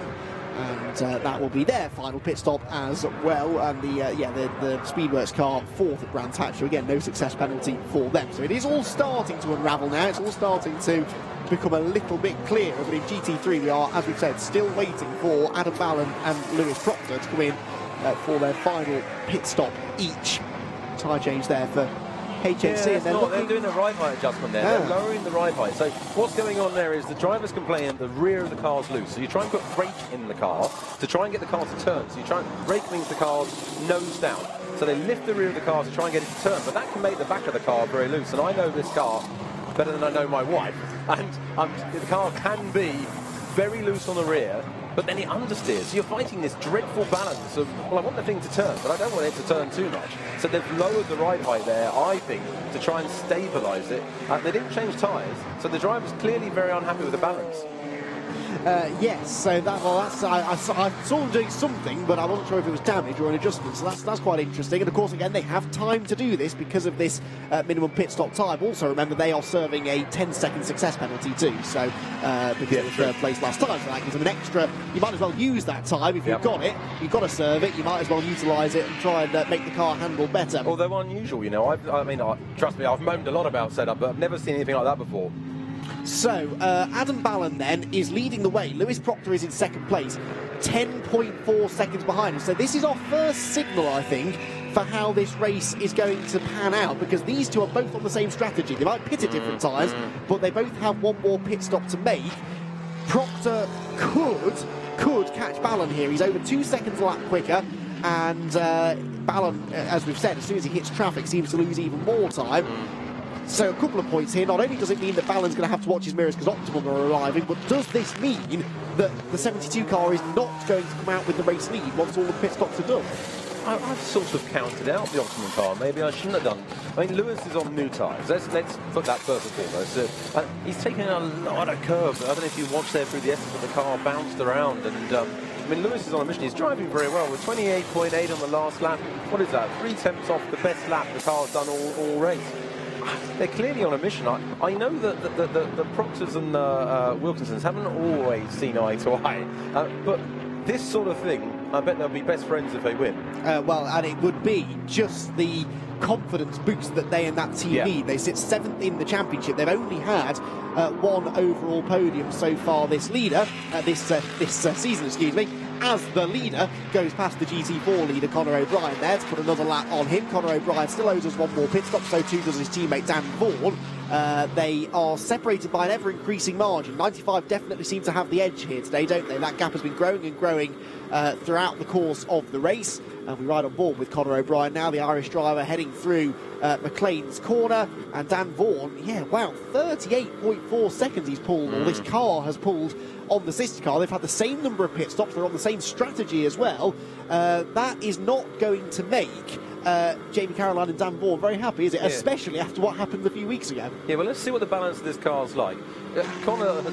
hang on, where's this? That is Dean McDonald from 7th place. They just made their final pit stop, remember, and that looks like the old hairpin. Now, he's not stuck in the gravel, but the car is not going anywhere, and you'll know this as well. When the engines are hot, they've been running for a while. If you stall it, it can be quite hard to get it fired back up. Well, actually, I happen to know, not from my own experience, that if you go backwards in this car, if you spin backwards and you don't drop the clutch, careful for Don't get buried in the gravel, Dean! Oh, has he got it out? I can't watch. He's out. Just so yeah, if you go backwards in these cars and you don't get the clutch down fast enough, it can destroy the whole powertrain. Yeah. And so I wondered there if he had a small problem, but I say a small one. I mean, look what he's just done. He's cost himself so much time. Do you think The left rear's got damage, hasn't it? Let's see. So on board then. Into the old hairpin. What happens? Hits the curb. Hits the curb too hard. Chuck the car around. Simple as that. He took too much curb. I think there's damage to the left rear. What I don't know is whether he damaged it by hitting the curb or through the spin, or whether shouldn't damage it. It was there's You're definitely. right. He's got a puncher, yeah. Yeah, but so that's not what happened. The car we saw him. He took a lot of curb in the car. Well, it could be effect rather than cause, maybe. I guess, couldn't it? Yeah, it could be. Yeah, I mean that's their race effectively over, isn't it? He needs to try and get off the racing line if he can. What a shame as well, because we've been saying all day 2Cs need a good result, and both cars had potential in this race to get really good results. Now, okay, the number 10 car could still be in contention for a podium, but the number 9 car has been up there as well, hasn't it? Yeah, it has. You need two things in racing. You need to be fast, and you need to be lucky. Yeah, exactly. So the left rear puncture for the number 9 McLaren, and well, maybe we can have a word with the team and find out whether that caused the spin or whether it was as a result of the spin. Adam Ballon leads the way then. And what's the gap over Lewis Proctor in the Optimum Motorsport McLaren? Now it is 4.8 seconds. Well, it was over 10 seconds about 3 laps ago. This is incredible from Lewis Proctor. He is no doubt about it going to catch Adam Ballon here. Now, again, to put this into context, Ballon is a bronze-graded driver. He is not supposed to be as quick as Lewis Proctor. And the payoff for that is that when Phil Keane gets in the car, he should be quicker. But this is the problem. You see the AM drivers in traffic. Did you see that? Exactly. They're losing so much time. Yeah, look, it's not an AM driver thing. Look, there's too much made of AM versus. But there is, genuinely. We all have the same ability, right? We've all got hands, feet, brakes. It's all about that mental game. And as I said earlier, Adam had a problem here. It cost him the title last year, and that was huge caution from him. Yeah. He could have easily sent that, no problem at all. He must have lost in that one sector alone at least 1.5 seconds. You can't do that kind of mistake. You've got to signal strong, aggressive moves. So Dean McDonald then back out of the pit lane, and that of course was an unscheduled stop, so 4th stop of the day for them. And they come out just in front of the 33 BMW, which is relevant only in that they've got that car sorted. Whatever the problem was that saw it stop out on track earlier on, David Whitmore is back out in the Tagiwa liveried Century Motorsport BMW. As they fight for the lead. He's not flashing his headlights already. He's got that you know, I used to race against Rick Parfitt Jr. Sorry, Rick, but I'm going to call you out. He used to push that button so much. I wanted to go around and just tape up the button. It was what have we got going on? That's the same car. He's got some kind of suspension failure. Yeah, that's what's going on. So now that could be as a result of that curb strike, I guess. No, he's lost the tyres coming off the rim. What is going on that car? Yeah, so if the suspension's damaged, the tyre might not be sitting in there right, but surely they should have. Is the wheel on properly? It looks like suspension collapse to me. Yeah, so the tyre hasn't actually gone. They probably just didn't realise. They assumed that the reason for the puncture was just a puncture. Forgive me, but you think you'd notice? Yes, but they didn't. So they're going to have. And of course, the problem is now they could be doing more damage by dragging the car around the track like that. So. From bad to worse, I think is the expression, isn't it, that would fit the number 9 car at the moment. And it is going to be caught by the overall race leaders going into the Fogarty S's, which is about the worst place you can find a car limping back with a problem. Adam Ballon, if he's been tentative and cautious around the lapped traffic, this is definitely going to catch his attention. That cost him time. Yeah, 100%. Yep. Lewis Proctor only 2.5 seconds behind him at the start of the lap. He's only about 2.5 car lengths back now. This is for the race lead. Yeah. Both of these cars are on the same strategy. Ballon makes a bit of a mistake there at the hairpin. He defended fresh air. He caught the curb. It bounced the car wide. Look, it doesn't matter if you lose the lead. Don't lose time. He's turned it in early again. You see, he's defending far too early. When you defend early, you cost time. He can't lose time. The thing is, I suppose, in his mind, that every lap he keeps that McLaren behind it is 2.5 seconds maybe less that Phil Keane has to buy back in the final stint. So just trying to think like an AM driver, maybe he's thinking, if I can just hang on, it's a risk, because it could all go horribly wrong, but if he can just hang on for another, until the end of his stint maybe, or even just for another couple of laps. That could be huge. Speaking of huge, this is for third place. Patrick Kujala ahead of Michael O'Brien. The reason that is so significant is that they are the highest placed cars that have completed all of their stops. So depending on where the 72 and 96 cars come out, this could be for the race lead. Michael had a ridiculously slow lap the last lap out, 1:31.1. That was slower than Adam Ballon, who we know was, well, as we can see, he's under huge pressure. So I would not want to bet my house on who's going to win this thing.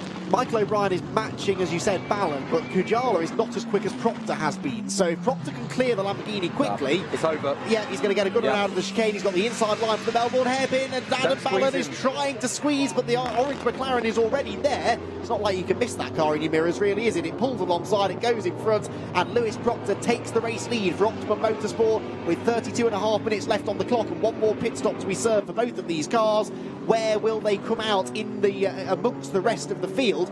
We can't be far away here from Barwell pitting that 72 car, and it's almost like I know what I'm talking about. In it comes. I thought it was going to be around the half-hour mark. In they come. He's just showing off now. So that lap, to my point I made a lap ago, that one lap that Adam Ballon held on, that was 2.5 seconds now that Phil Keane does not have to find in his final stint. I'm going to employ you as my next race engineer, because you called that absolutely right. And I mean, look, the reality is that Adam, I keep talking about it, looked in his mirrors too much into the S's. He cost himself a heap of time. I knew it was done before he did. I called it before because he cost himself too much time on entry,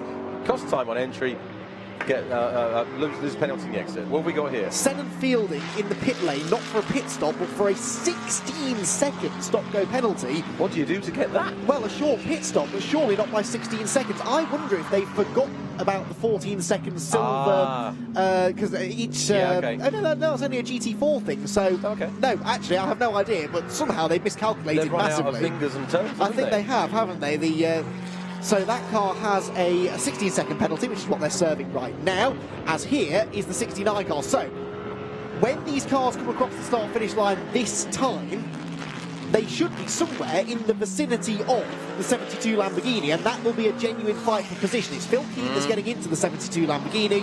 This, along with when the 96 car makes its final pit stop, this is what's going to shape the final half hour of the race. I mean, what are we watching here? Are we watching the fact that the McLaren's harder on its tyres than the Mercedes? I mean, if you look at the last lap, Michael 29.8, Patrick in the Mercedes, almost 1.5 seconds faster. Leader stops. Well, let's see what happens now. Who's going to come out ahead? Right, so through go Kujala and O'Brien, and Keane is still in the pit lane. Keane's coming out. So, yeah, so there we go. So they did not manage to get the lead. So the race lead at the end of all of this, I think, is going to be held by Patrick Kujala in the 69 Mercedes. 96 is in the pit lane as well then. And so that car is up on the jacks. Right, before this all goes really crazy, which I think is about to in the next 60 seconds or so, let's head down to the pit lane for a 2C's Motorsport update for him.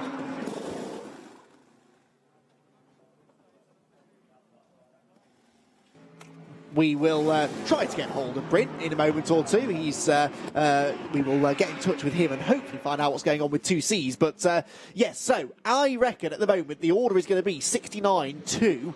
And then either 72 or 96, depending on how good Phil Keane's outlap is here. There is Phil Keane going through Coppice Corner. So it's not quite worked out, but when they pitted this car at the end of the opening lap of the race, they were about 8th. They were mired back in the midfield. By the time that Adam Ballon had been able to even think about overtaking a few people, they could have been 20 seconds off the lead. They're not going to be 20 seconds off the lead now. So this strategy has not got them the lead, but it's worked. It has worked. Look, Phil is wrestling that car. He knows this is one of the most important outlaps he's ever driven. I'm just looking at his sector times. Middle sector was okay. Wasn't electric. He's got to get a bit more heat into those tyres. They come out of an oven. The tyres come out of an oven already warm, but they lose temperature sitting idle in the pit lane. And it's not a warm today. It isn't. Right, here we go. This is the battle for the lead. It looks like Keane's got it. Yeah, well, for third place, really, we think, isn't it? Because they're behind Kujala and O'Brien. Yeah, okay, sorry, Yeah, so, they are, and that is now confirmed. So Phil Keane has come out behind those two, but ahead of the McLaren. So that one outlap that he's had was enough to undo, and this, again, back to my point, I'm not right often, so I'm going to make the most of this. If Ballon had led him through one lap earlier, Keane would not have come out in front of the McLaren. He would have had to overtake it on the track. You're just not an attractive winner, are you? But look, I think that we're going to pass down to Bryn now and find out what's happening with car number 9 with McDonald in the 2Cs McLaren. Or not. Bryn, are you there? I hope we haven't lost Bryn, because he's been finding some very interesting stories for us down in the pit lane. We'll get to the bottom of this, some sort of communication issue. In the meantime, though, I know Bryn is not shy, so I think there might well be a technical issue which we'll get to the bottom of. Let's focus on the racing for now, though, because at the end of this lap, the timing screen should now represent the actual order, because everybody, I believe, certainly of the front runners in GT3, have now completed their final pit stops. And it was a broken wishbone we're hearing for 2Cs, thanks Bryn. So broken wishbone that has, now whether that caused the off or was a result of the off, we don't know. Through then comes Patrick Ajala. He has a 2.7 second lead over Michael O'Brien in the number 2 McLaren. Third place is the number 10 2Cs McLaren, which we'd forgotten about. We missed that. Yeah, so that is actually in third position. It's now being driven by Jack Mitchell, 4.7 seconds behind O'Brien. Phil Keane is 2.3 seconds behind him in fourth, and Ollie Wilkinson is fifth, a further 1.3 back. The key here is they are 4 silver-graded drivers and Phil Keane. Phil Keane should be the fastest of that group. Can he gain 9.7 seconds on Patrick Ajala and overtake everybody in 27 minutes? No, he needs a safety car. I think it's probably their only chance. He's lapping really well. He's 28.6. But then Patrick in the lead, he's only 3/10 slower. Looking at GT4 just quickly, Conor O'Brien in the 95 TF, I think he's got this thing sewn up. Yeah, he's made all of his pit stops, hasn't he? And he is, according to my timing screen, a lap ahead of anybody who else. Have we got stopping here? If I just... that's 95. No, so they've just made their final pit That's stop. why it was registering as 3 stops. I get it. Yeah, so they were in the pit lane at the time. So they are going to have the lead, though, because I don't think they're going to lose 2 laps in the pit stops. You hope not. Well, yes, unless something goes drastically wrong. So Conor O'Brien will hand over to his co-driver, Patrick Kibble, who will be hoping to see the checkered flag this time rather than end up in the gravel trap. The GT3 leaders go through. So here we go then. Nearly 2.5 hours, just over 2.5 hours of racing have gone by, and the top 5 cars are 11.5 seconds apart. This format works, doesn't it? Yeah, just a little bit. It's so much to play out. I'm just looking at Phil Keane's last lap. He went half a second faster than Jack Mitchell in front of him in the McLaren, who was 3/10 slower than Michael O'Brien, who was 2/10 slower than Patrick in the 69. I mean, what, the top 4 are covered by, what is that, something like 20 seconds? I don't know. And a safety car could easily come at any moment. Well, yeah, that is the other thing that would completely change this. So, on the previous lap, Phil Keane did a 1 minute 28.5 slower than Patrick Ajala, the race leader. Now, okay, no, Phil's been out there for a few laps now, so the tyres should be up to pressure. We don't know what part traffic had to play in that, although I haven't seen a huge amount of traffic in the last few laps. So the fastest of the leading 5 cars, which realistically are the contenders right now, was the race leader. Second fastest was Phil Keane. Third fastest was Michael O'Brien. Fourth fastest, Ollie Wilkinson. And the slowest of that group was Jack Mitchell, the only one in the 1 minute 29, the man in third place. So it's not as simple as the leader is quicker than second place, who is quicker than third, or vice versa. They're all pretty equal. They're going to keep trading lap times, aren't they? But it doesn't look like anyone has a significant advantage over the others. No, and I think that Mercedes is very kind on its tyres. I think it clearly has an advantage. The engine's in the front, so technically there's less weight over the rear wheels. What we just cut to now is the fight for the lead, I think it is. We think it's for the lead because, of course, the other car's still in the pits. So at the moment, I think we've just seen that Collard, well, at the moment they're still second place. Of course, we're waiting. They had a 2-lap lead, didn't they? Yeah. So we don't know how this is going to play out. That's what I'm trying to work out. I don't know whether 95 has just got back out I think they might still be ahead, but they built up nearly a full lap's would make them lead, nearly a lap, possibly. yeah. Because remember, they didn't have a success penalty because they got nerfed into the gravel by their teammates. So maybe they'll all will be forgiven now if they win this race on the back of that. I somehow doubt it. You keep referencing that as Conor O'Brien page. I just think it's a bit of juicy gossip, and I like stirring the pot. No, the 95 car might actually, but that is actually, and this again is back to what Joe Osborne always tells me, if you keep finishing fourth, keep scoring good points, but don't pick up success penalties, it's not actually a bad way to go about winning a championship. No one's brave enough to try it, but if you find yourself losing out on a podium, all is not necessarily lost. This is why Joe has never won a championship. That's not true. I've been fortunate enough to win a couple of championships in this series, and we did it by winning races. We did it by finishing on the podium. Our worst result was on fifth place. You need to finish as high as you can. And what we see here with 61, with is it Albert in the car at the moment? Yeah. Jordan chasing down his old mate Jordan Collard. Two Jordans racing each other. What we're seeing here is that they know how important it is to win. It's absolutely vital. Look, a win is worth 10 points more. I mean, 10 points more. It's priceless. Fourth place won't cut it. No, absolutely. Well, if you've got a chance to go for the win, you may as well. And with these longer races, you've got a much better chance of getting over those success penalties. Lap time-wise between these two at the moment, 61 Jordan Albert, 1.3 seconds behind John Collard, and they have got ahead of Kibble, so that was for position. Yes, okay. So it was just a longer stop because of that Silver Cup success penalty that they have to take as well. So it is Jordan Collard then that leads in GT4. Now the 58 HHC car has yet to win a race this year, despite finishing on the podium in almost every race, but that non-finish at Brands Hatch last time means they're 22.5 points off the championship lead. Here is Phil Keane then. He's caught Jack Mitchell for third place overall. Yeah. So now Phil Keane, the fastest, or one of the fastest cars in this leading group, has caught one of the slowest cars in the leading group, and he needs to make sure now that this doesn't take too long. It is one thing to catch another car, but to overtake it is another matter entirely. He can't afford to waste too much time here. Yeah, what we're about to witness is a bloke who's at the top of his game. I think he'll probably pass Mitchell pretty quickly. And look, he's lapping 1.7 seconds faster than my mate Michael O'Brien. He's second place, absolutely on the cards. There's still 21 minutes to go. Yeah, well, he's got time if he gets past this number 10 car quickly, which he does. He goes up the inside into Redgate corner, but the door is closed in his face. Jack Mitchell's not going to make this easy. Why should he? This is for third place overall, and Phil Keane is getting a little bit frustrated here. Right, let's very quickly head back down to Bryn in the pits. Yeah, thanks very much there to Andy and to Graham. I've got here Conor O'Brien handing over to Patrick a few moments ago. Now, hopefully you guys aren't going to have what happened at Brands Hatch happen today. Yeah, touch wood we don't have that. It was gutting way to win that day, you know, but we're looking good. It's happening to at the moment. Hopefully Patrick can get a hustle on with his Mustang and see if we can get any closer to it, really.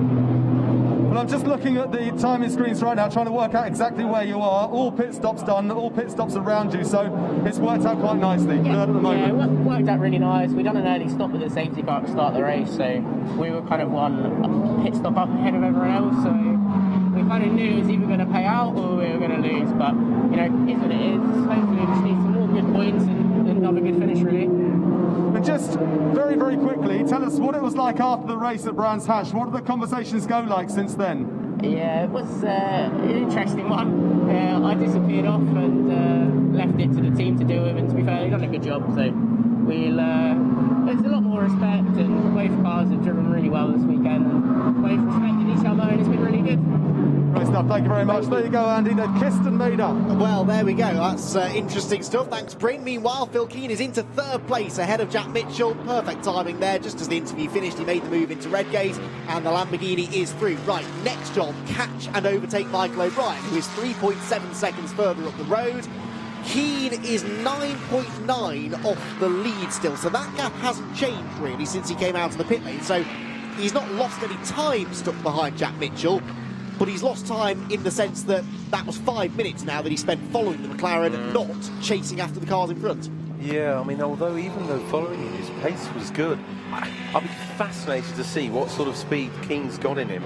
I'm moderately convinced he's going to catch Michael O'Brien in the time we've got, and I think Michael's tyres are in trouble. Although his pace, he just ran into 28.7, but we'll wait and see. Keane is operating on a different level today, isn't he? He's absolutely on it. And as I said earlier, he's got a lot of pressure on him from Sandy Mitchell. Mitchell, don't forget, carries a heavier car. Yeah. You know, because he's not a Pro-Am car. He's got a lot more weight in the car, and his performance has been stunning over the last few races. But Phil Keane's showing his true class here. Yeah, he is. He's already gapping the McLaren, isn't he? In the middle sector on this lap, Phil Keane was about 3/4 of a second quicker than Jack Mitchell. So as he comes across the start-finish line, he's now 9.2 seconds away from the race lead. That was the first lap for a while. He was quicker than the leader, and he wasn't just a little bit quicker. He was 8/10 quicker than the race leader. Here we go. This is what I'm talking about. He's been told on the radio that you can win this thing. If you punch in 27s every lap, if you punch in low 28s every lap, he can win this thing. We've got 18 minutes. How many laps is that left to go, Andy? About 8, 9 laps. Is that about right? Yeah, well, about a minute and a half, aren't they, a lap? So we should get about 12 laps or so. About we should get 12 in here. laps, okay. And you're better at maths than me. Oh, and I'm then, not. And so then he's lapping. He needs to lap what? 3/4 of a second a lap faster to catch the leader. Which is doable, I think, doable. but he's got to first overcome Michael O'Brien and leave himself time to actually do something about Patrick Ajala when he gets there. So you always need to work a few laps ahead of that, don't you, to make sure that you leave yourself enough time to do it. It's going to be fascinating, this. GT4, by the way, it's still Jordan Collard leading, now by 1.2 seconds over Jordan Albert. So actually, we mentioned earlier on that HHC were leading the class, and that gap is going out rather than down. And Patrick Kibble in third place is actually lapping quicker than the pair of them, but he is about 12.5 seconds or so off the class lead. So we will cut to that if anything particularly interesting happens. But right now, HHC, whilst the championship leading car is having a bit of a nightmare day, the 58 car looks set to pick up maybe their first win of the year. This is Ollie Wilkinson then, 5th position. I think Optimum will be a little disappointed that when this is all shaken out, they're down in 5th place, because they could so easily have been up there fighting for their first win of the year. Yeah, well, did he defend too hard? Did he cost himself time? I mean, look at his pace. He's 1.2 seconds quicker than the car ahead of him. That's tough. Yeah. He's on better rubber. That's as simple as that. He stopped much later, didn't he? Yeah. And so, I mean, how far away is he from the car ahead? 2.5 seconds. That looks like a job done, really, doesn't it? Yeah, Jack Mitchell is struggling, I think, because they were earlier into the pit lane than the rest, so those tyres are being asked to go further. Phil Keane started this lap 1.8 seconds behind Michael O'Brien. In the first sector, he was 3/100ths quicker than Michael. The middle sectors are just about to be completed now. Let's see if that's Phil not Keane... where he's quickest. He's quicker in sector 2 and sector 3. Yeah, well, he's 0.2, more than 0.2, about a quarter of a second quicker in sector 2. In sector 3, definitely is where the Lamborghini has always been strong. It's got good change of direction, good acceleration out the tight corners. There is the gap. Visually, Phil Keane then is not that far behind Michael O'Brien. And I think give him another lap or so, and he's going to be right on the tail. Although that mistake, he missed the apex. Yeah, that wasn't ideal, was it? We saw Adam Ballon doing that before. So for all this talk about how good the Lamborghini is through the tight corners, it doesn't seem to be stopping particularly well. Adam has been giving him training. Quite possibly. Phil knows this place like the back of his hand. Though he knows this car as well like the back of his hand. Phil Keane, Barwell Motorsport, Lamborghinis, they just go together really well. And wouldn't it be fitting if at this circuit of all circuits they could become the first double winners of the year? Despite that mistake, he was still quicker than Michael in sector 3, and the overall lap was what, 4/10 almost quicker. This is on. Yeah, absolutely. I was about to mention the car 18 was on its 4th warning for track limits, but before I had the chance to tell you about that, it exceeded them again and got given a drive-through penalty. So car number 18, which is 10th place, by the way, after they brought out that one and only safety car we've had so far. Marco Mapelli in the car in 10th position. They will lose that 10th place to Joe Osborne in the Barwell Motorsport car, who's back in for his second and final stint now. But they shouldn't fall much further back than that. Critically, though, that will put them out of the points. WPI, or at least Michael Igo, was 5th place in the championship. So this is going to cost him, realistically, you'd have to say, a shot at the title this year. There's confirmation on your screen of that track limits penalty. As also on your screen, more interestingly in a way, the battle for second place. Michael O'Brien and Phil Keane, second place. Look how much later the Lamborghini was on the brakes. Yeah, I was interested to see which car's stronger where, and Phil launched the car into the S's. I mean, he's already starting to have a look. Michael's not daft, he knows that's not going to happen, but it'd be interesting to see. Phil's just got so much more confidence at this stage of the race, hasn't he? I mean, I think I'm right in saying his tyres are younger than Michael's, aren't they? Yes. Michael's already done, look, he's defending early. Phil's chucked it, he's going for the... Oh, lovely. Beautiful. I mean, sorry, that was absolute textbook. But Michael covered the line too early there, and it slowed his entry. Well, that's exactly the move that Phil Keane pulled on Jack Mitchell a lap or so earlier as well. So that is his place that he's strong. Now, if I was Ram Racing, I'd be telling Patrick Kujala, okay, first of all, you've got Phil Keane coming. He is quicker than you. He probably will catch you. Also, defend into Redgate Corner, because that's clearly where Phil is feeling strong. That Lamborghini accelerates off Goddard's really well, puts him in the window to have a go on the brakes, and then it's stopping really nicely into that first corner as well. And so Phil Keane, there is the man he's chasing, Patrick Kujala, who goes past the 95 car that runs third in GT4 and is still no closer to the GT4 leaders than it was. Although Jordan Collard is now only 1 second ahead of Jordan Albert, the top two in GT4 are closing together slightly.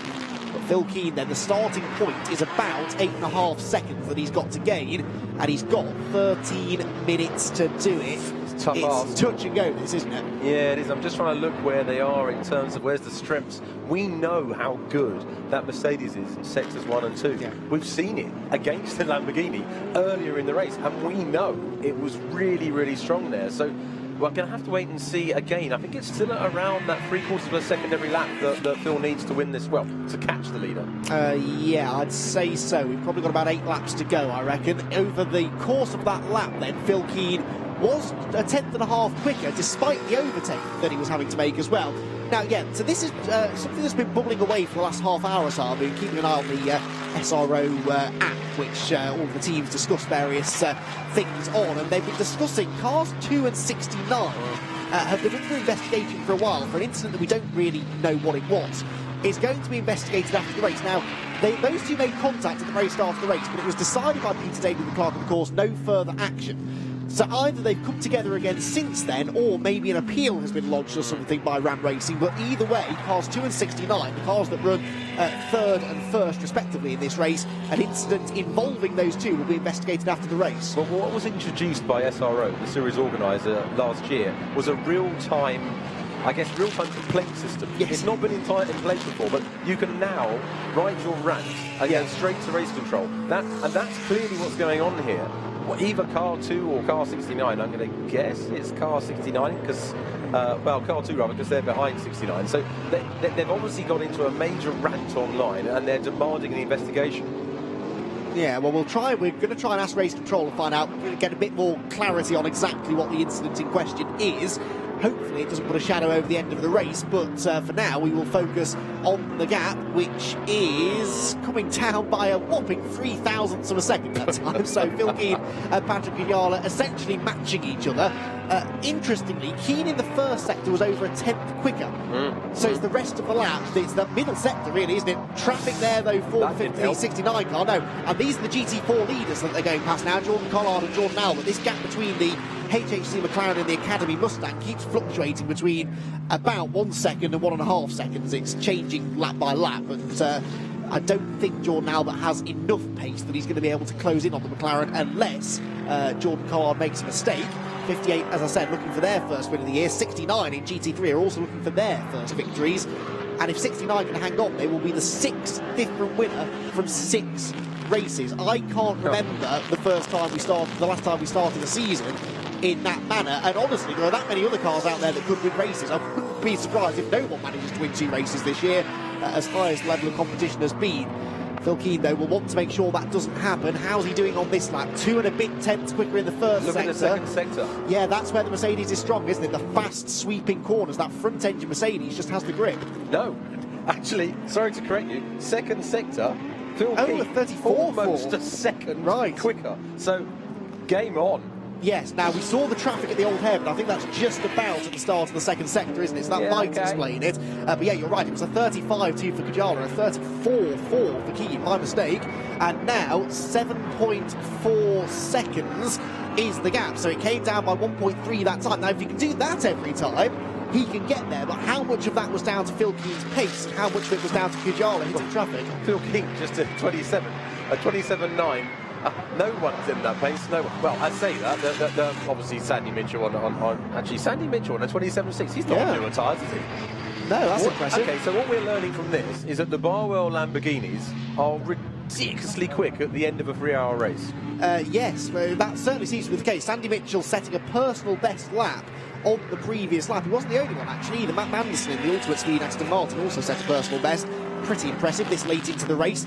Tyres obviously get changed at every pit stop, but the track conditions deteriorate as more and more debris and rubbish gets strewn across the road. So it's rare that we see the fastest laps of the race coming in this deep into the 3-hour encounter, which is now inside the final 10 minutes. 8 minutes and 3/4 left on the clock on this lap. Again, first sector Keane is fractionally quicker. Sector though he is slower. So he is, yeah. And this time Kajala is back in the 34s in the middle sector. So it must have been the traffic lap ago. Okay. It's interesting. Every time I watch Phil Keane go into the Melbourne hairpin, I want to shut my eyes. I don't know if you watch it next lap. He launches the thing in. And the thing's virtually spinning on its axis. It's amazing how much commitment he's got. This is an important battle as well, because this is Warren Hughes, who has just got himself ahead of Chris Westmail. Chris Westmail in the 57 car was leading the championship going into this race. The Toyota behind him was a full lap ahead of these two. And Warren Hughes, in his return to competition, former GT4 class champion in British GT is Warren Hughes, and racing in the number 22 Barwell car with Jan Klingelberg. And the number 22 car, which looks fantastic, is coming under renewed pressure now from Westmail, who wanted to try and get this place back. This is basically the fight for 7th place in GT4. You are more or less guaranteed to score points wherever you finish in GT4, but the further up you finish, obviously, the more you get. And for HHC, they need better than a 7th place finish, really. I mean, hasn't Warren Hughes done well? I'm really proud of what he's done, because he's flying the flag for us older drivers. And there's Ewan Hankey, who's a lot younger, in the same car, in the same team. Both in McLarens, both for Balf. And if you look at their pace, even in qualifying, it's less than 1/10 between them. And Ewan lives in this thing. Warren doesn't. I think his pace has been incredible. I think he's about now, sorry Warren, but I think he's 51 years old. To have, I know his experience, but that raw pace is still there. Yeah, exactly. Always been a quick driver, though, as Warren. I first became aware of him almost 20 years ago now as a MG driver in the British Touring Car Championship for WSR, and race winner there against some of the greats of touring car racing, and then kind of turned his attention to GT racing, as many professional racing drivers do. If you want to make a living, GT racing is kind of the place to be. And Warren Hughes, great to have him back, and I hope this isn't the last we see of him or Jan or this number 22 Barwell Motorsport McLaren, because it's a great addition. Great to have more GT4 cars appearing on track this year. And not such great news for Chris Westmail, who would much rather that 22 car hadn't turned up today, because that would at least give him one more position. But he's going to have to work for this. Doesn't look as though Warren is massively quicker than Chris, though, does it? So Chris does have a chance here. If he can force a mistake out of Warren, he might be able to get the place back. I'll tell you what he's doing right now. He's learning. He's behind the master. And honestly, genuinely, when you get a chance to race people like that, you really do watch and learn. And you find yourself almost not focusing on what you're doing, but focusing on what they're doing. And you sort of go into some kind of parallel universe of where you're almost in the car with them. Genuinely. He's got this is invaluable. You can't buy this kind of learning experience. I mean, if I were him, I wouldn't overtake him. I'd just follow the bloke and learn. Well, Chris Westmail, I've mentioned this a few times this year, but he has made that jump from club racing last year to GT racing at the highest level in the country, and that is quite a jump to make. And the fact that he's already got a race win and a couple of podiums under his belt and is leading the championship is really, really impressive. WPI Motorsport car of Marco Mappelli comes through, which just puts this battle on ice for a second. Ahead of the field, by the way, you're not missing anything. Phil Keane on the previous lap was actually fractionally slower than Patrick Kajala. Kajala is doing a really sensational job here at matching Phil Keane's lap time. I mean, Keane is lapping a full second a lap quicker than Michael O'Brien and Jack Mitchell and Ollie Wilkinson behind, and is still not able to match Patrick Kajala. Now, Joe Osborne there, I think, did he just run wide when we had a compass corner? If he did, he could be in trouble, because he's on his 4th warning already for track limits. I just saw that flash up on our timing screen a moment or two ago. But he is he in a battle, Joe Osborne? No, not really. Well, he is racing Marco Mappelli, who is a little way up the road, and he's now got an exclamation mark next to his name, so I fear the next notification we will see is that Joe Osborne's being given a penalty for exceeding track limits, but they are outside of the points anyway, and of course that car not a full season entrant. Just looking at the lead again for the battle for the lead, and Kajala, what's extraordinary here, the fastest lap they did was a 28.10. That guy, on this late in a race, is lapping less than 2/10 off their best pace. How extraordinary. Whereas Phil Keane, who's still on it, he's lapping at the same pace. He's doing a 28.2 as well. But it's 7/10 slower than what we know that car's capable of. He's done a 27.5 earlier on newer tyres. But that Mercedes looks after its rubber. That's what's taken it into contention. They can still lap at their ultimate pace, even if their ultimate pace isn't quite the level of the McLaren, the Lamborghini. And yet Sandy Mitchell in the other Barwell car with the extra ballast, because it's a Silver Cup car, they set their fastest lap of the race on the 110th lap, only 4 laps ago. So maybe, who knows, we can only speculate, but Phil Keane on that lap was actually a second quicker, so the gap's back down to 6.3, but there's only 3.5 minutes to go now, so it looks as though Ram Racing are in the box seat here. They have... this car has had 2 podium finishes this year, a 3rd place at Alton Park and a 2nd place here in the 2-hour race earlier on this season, and they have a world finish of 8. So it's been a championship campaign built on consistency rather than race wins. But if you can have a consistent championship campaign and then win a race or 2, then you really are onto a winner. Yeah, and which way was that car facing at the start of the race? Yeah, not the right way. Not the right way. And it's true. I mean, look, I think if this race gets won by them, it'd be because of the first stint. Yes. Because he did a remarkable recovery job. Sam did an incredible recovery job. I wonder, ironically, if he would have been as quick if he hadn't dropped it. Yeah, that definitely gave him the incentive, didn't it, to kind of to fight back and reclaim the lost time. Yes, I thought this might be coming. Joe Osborne being given a 30-second post-race time penalty in lieu of a stop-go penalty for exceeding track limits. So Joe Osborne will not be particularly happy with that, but he is, as I said, out of the points anyway. Only 2 seconds behind Marco Mappelli, so he could have got back into the top 10, but that now won't happen.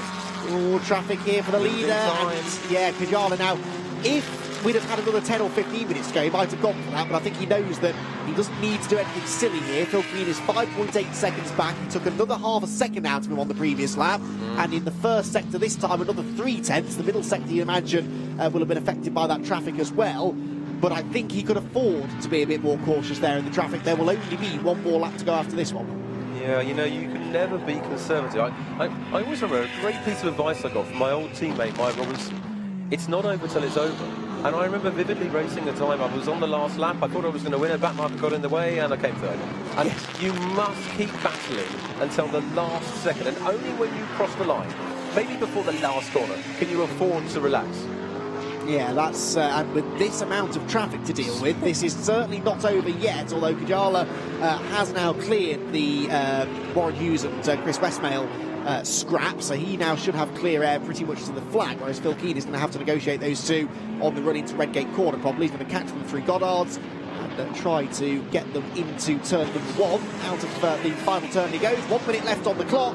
And the 6th round of the Intelligent Money British GT Championship has been a strategically fascinating race, and it is all going to come down to the very last lap or so. It's not going to be a massive winning margin this for either of these two, but I think Patrick Kajala, he was 3.4 seconds ahead going on to the final lap of the race.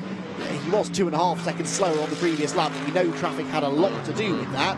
And I don't think there is too much more of that up the road. Behind them, by the way, Michael O'Brien only 1.6 seconds ahead of Jack Mitchell, and Sandy Mitchell has put in a really great stint here, and we haven't really been able to mention him enough because he came out of the pit lane about 15 seconds behind Ollie Wilkinson. He's only 5 seconds behind him now, but again, sadly, he's just going to run out of time, I think, to actually do anything about it. Well, they had a 20-second success penalty, didn't they, for winning? And he's only 23 seconds off the lead of the race. So I guess we can conclude that they would have been around. In fact, the battle between them and Keen Adam would be split by a tiny, less than a second. Yeah, that's true, but that shows that success penalty has done its job. For the 170th time then in this fantastic 6th round of the championship, Patrick Kajala is bringing the number 69 Ram Racing Mercedes into the final corner, and this time around he will see the checkered flag. It is a 6th different race winner in GT3 from as many races, and Ram Racing take the victory here at Donington Park, and with it they will close right in on the championship lead. Phil Keane brings the Barwell Lamborghini home second on that alternate strategy that they were running right from the start of the race. but it is celebrations all round at Ram Racing. Third place goes to Michael O'Brien. Another podium result for the Jensen Team Rocket RJM McLaren, and they just about fend off the 2Cs Motorsport McLaren of Jack Mitchell, who are fourth place. Fifth position for Ollie Wilkinson, sixth for Sandy Mitchell and Rob Collard, the winners last time out. So I'll work out the points in a moment, but they're definitely going to lose some points, obviously, to the Ram car that was second in the championship. In GT4, it looks as though it is going to be HHC Motorsport who come out on top here, although a bit of traffic here for the leader to deal with right at the end of the race. That is the Luke Sechikowski driven BMW, which is not making life too easy for Jordan Collard, but Jordan Collard is going to bring the number 58 car that he shares with Patrick Mathiasen across the start-finish line as a first-time winner in the championship this year. Their first victory of the season. Second place goes to the winners last time at Brands Hatch Academy Motorsport. And third position, just coming out of the final corner, is the 95 Aston Martin. And that will be redemption for what happened at Brands Hatch, because they were fighting for third place then when they got nerfed off into the gravel. And it's 95's Conor O'Brien and Patrick Kibble who come home third place in GT4. And just like that, 3 hours is over. I mean, that was a fascinating race, and it was another one of those races where you really didn't know what the outcome was going to be until right at the end. And I'm really, really happy for Ram Racing, because this has been a long time coming. Yeah, and Jeff Kingston, who runs that car, will be his first GT3 win, so well done to him. But look, I'm just trying to work out, what did we just learn from that race? Well, we learned that the Mustang in GT4, which has only finished just over a second behind the leader, we've learned that thing is quick, because he had a big success penalty from winning last time out. So that car is on song. They're going to have another penalty at Snet next time round, aren't they? But that car's quick. We also learned what we already knew, that the Mercedes is kind on its tyres, and that the McLaren isn't kind on its tyres. And we also learned that Adam Ballon can go head-to-head with semi-professional race drivers, and actually he's quick enough to get the car into second place. Come on, let's give the guys some credit here. Oh, yeah. They don't get any benefit other than a bit less weight in the car, and the blokes brought it home in second place. Yeah, absolutely. It was a good result, that, for Barwell Motorsport, but it's Ram Racing that take the race victory. Sam Dahan and Patrick Kudjala with their first win of the year, their first win together as well, of course. Adam Ballon and Phil Keane come home in second place and score some valuable points. They're very much still in contention with that result, whilst Michael O'Brien and James Baldwin, the same can be said of them, in third. Jordan Witt and Jack Mitchell for 2Cs are fourth, with Ollie Wilkinson and Lewis Proctor. Maybe a slightly disappointing fifth place in the end, but it's still a decent points haul for them, with Rob Collard and Sandy Mitchell, the championship leaders, in sixth position. Like I said, I'll break out the abacus in a moment and try and work out if they still are the championship leaders. It's going to be tight. The Audi of Senna Fielding and Richard Williams are seventh, with Richard and Sam Neary eighth for Team ABBA Racing. Yelmer Berman and Ian Loggy in the Ram Racing car that had a penalty come home next in ninth place, with Marco Mapelli and Michael Igo rounding out the top 10.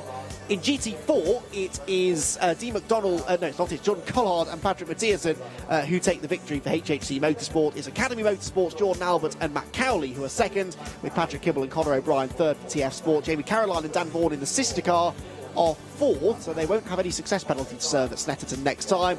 Ewan Hankey and Mia Flewitt are next, the one of two Pro-Am cars in the field. And it's Sam Smelt and James Kell in the Speedworks car. They had quite a quiet run in the end to sixth in class.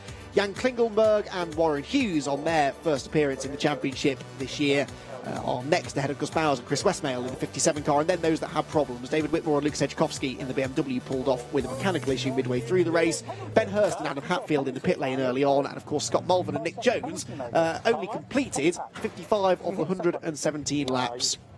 Apologies for the language there, but they're actually just arguing at the moment about contact. So I think I just heard Phil Keane say that you're going to get a penalty for contact. Okay. And now I'm earwigging here, which is why I'm not talking, because I thought there might be some interesting discussions after the race, but yeah, I'm trying to figure out why Phil Keane would be annoyed at Patrick Kudjala, because they were never actually anywhere near each other in their stint, so that's interesting. We know that number 2 and 69 are under investigation after the race, but I haven't yet seen Michael O'Brien or James Baldwin go over there to to have a word. So did Phil Keane see something happen? Did he see contact, and that's what he's talking about? I'm sure I heard him say that. I'm sure he said, with some colourful language, that there was a penalty coming his way. Okay, well, we'll give you news on that as and when we get it, but for now, no news of a penalty. So number 69, Patrick Kujala and Sam Dahan are your race winners in GT3 and GT4. It's HHC Motorsports, and that means that both of the HHC cars now have won a race this year, both times at Donington Park. So this is becoming a happy hunting ground for them.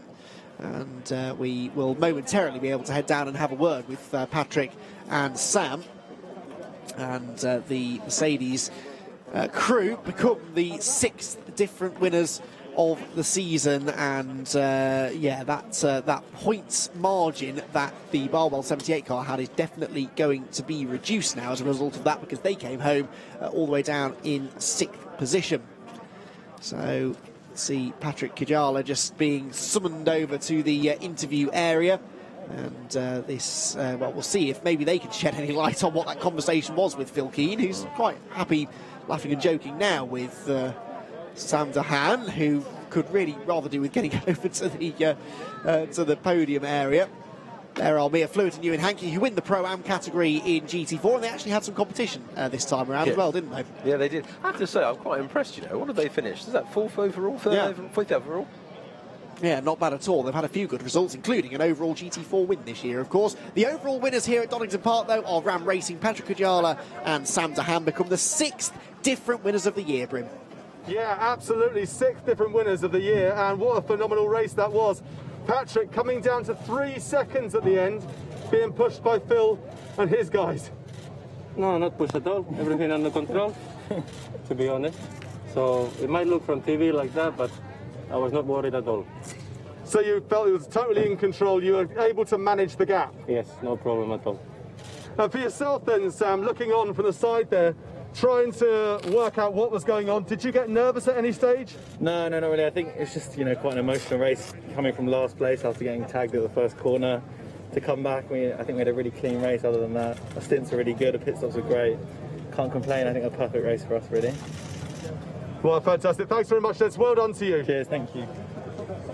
Yeah, congratulations then to Ram Racing, who, they were alluding to it there, Graham.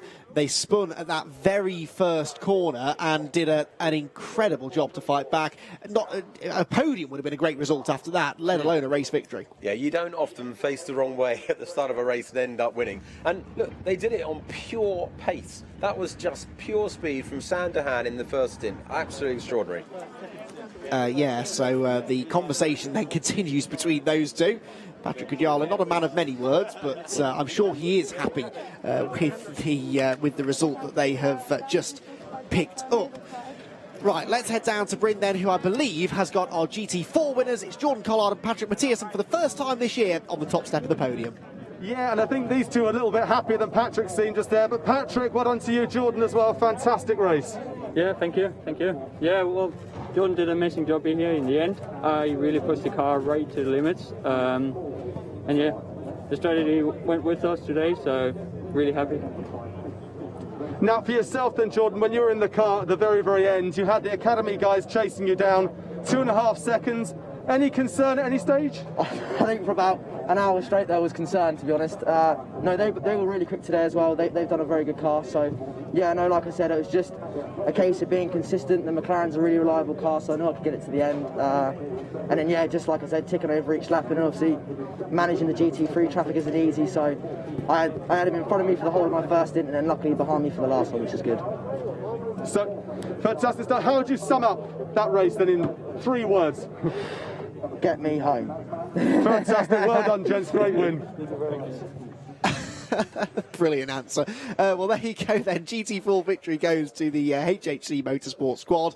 I've just been doing the points in GT3, by the way. It does look like Ram Racing have just taken the championship lead with that race victory, and it's all starting to tighten up at the front of the field, with Barwell's other car coming into contention now as well. And of course in GT4, Academy doing exactly the same thing. They came into this race only 11 points off the championship leader, who did not score very well in that race. So Academy, we can't really discount them now as one of one of two teams to have won more than once this year. Onto the podium, though, go James Baldwin and Michael O'Brien, who managed to come home third place overall and second place, of course, in the Silver Cup in this race. There are separate championships for the Pro-Am Championship and the Silver Cup as well, and even Am Championship too for the odd entry that we get in that category. But it's the overall championship that these two are targeting. Same, of course, true of Phil Keane and Adam Ballon, who feel that they are owed, really, after last year. And they come home second place. It was a valiant charge from Phil Keane to try and close in on the race leader at the end of that race, but it just wasn't quite meant to be. In the end, Ram Racing held on, and it's Sam Dahan and Patrick Kuyala who win the 6th round of the Intelligent Money British GT Championship here from Donington Park. And I assure you they're smiling under those masks. Is Patrick always this laid back? He doesn't seem to be a particularly emotive person, does he? Yeah, I mean, let's take the trophy off him if he doesn't want it either. Indeed. Then we go to our Pro-Am podium, and it looks as though, Ian Loggy and Yelmer Berman make their way up onto the podium after a third place finish in Pro-Am in GT3. This is, of course, they'll be ruining that penalty. They had some dramas here last time we visited Donington Park as well, with a couple of spins out on track, and it's a shame because they were quick all weekend long in practice and qualifying. They come home third in Pro-Am, though. Second place for the Nearys, Richard and Sam, who continue to impress. They're not maybe making the headlines for overall race results, but they are still doing a really good job within the Pro-Am Championship.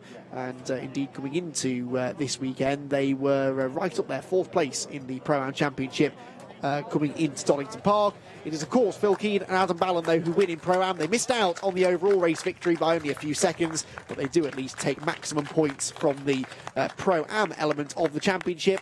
And they arrived here just behind Ram Racing's Ian Loggy and Yelmer Berman in the Pro-Am category, 2 points-wise, so they'll have closed in as a result of that. Then we go to GT4, and it's TF Sport who are third place, and Conor O'Brien and Patrick Kibble, third place overall in GT4. Some good points for them. The team that arrived here third in the championship, but they have managed to outscore both of the teams in front of them. They were only 5 points off the championship lead as well, so they will be back in front now as we head to Snetterton. Second place for the team that won at Brands Hatch last time out, Matt Cowley and Jordan Albert. Another really solid drive from that team. They're coming into their stride now as we go into the second half of the year, and that is the perfect time to be doing that. And they finished second place, another really, really good result for them. The win, though, in GT4 for the first time this year goes to the number 58 HHC Motorsport McLaren of Jordan Collard and Patrick Mathiasson. And that is only their second appearance on the podium this year, which more than makes up for the non-finish at Brands Hatch last time out. And you know what? They were only 22.5 points off the championship lead as well. We're going to get to Silverstone at the end of the year, and every GT4 team, more or less, is going to be in contention, I think, for the championship. It is a smaller entry, maybe, than we're used to in GT4 this year, but still a very, very competitive one. Barwell Motorsport victorious in Pro-Am. They were guaranteed to be victorious in Pro-Am, but it was just a case of which of their driver lineups would get it. It was Mia Fluid and Ewan Hankey, though, who took the victory, maintaining their unbroken run of Pro-Am GT4 race victories. Although it was nice for them, I'm sure, to have a little bit of competition out there on the track today, which they haven't necessarily had throughout the rest of the year. And in the AM category in GT4, Luke Senchikovsky and David Whitmore in the Century Motorsport Tagiwa BMW are the only all-AM entry. They came back, though, after their problems that they had mid-race and were able to take the victory. Some great storylines there, Graham. I mean, the GT3 battle gets a lot of the attention during the race, but that GT4 championship is extremely finely poised with just 3 races to go.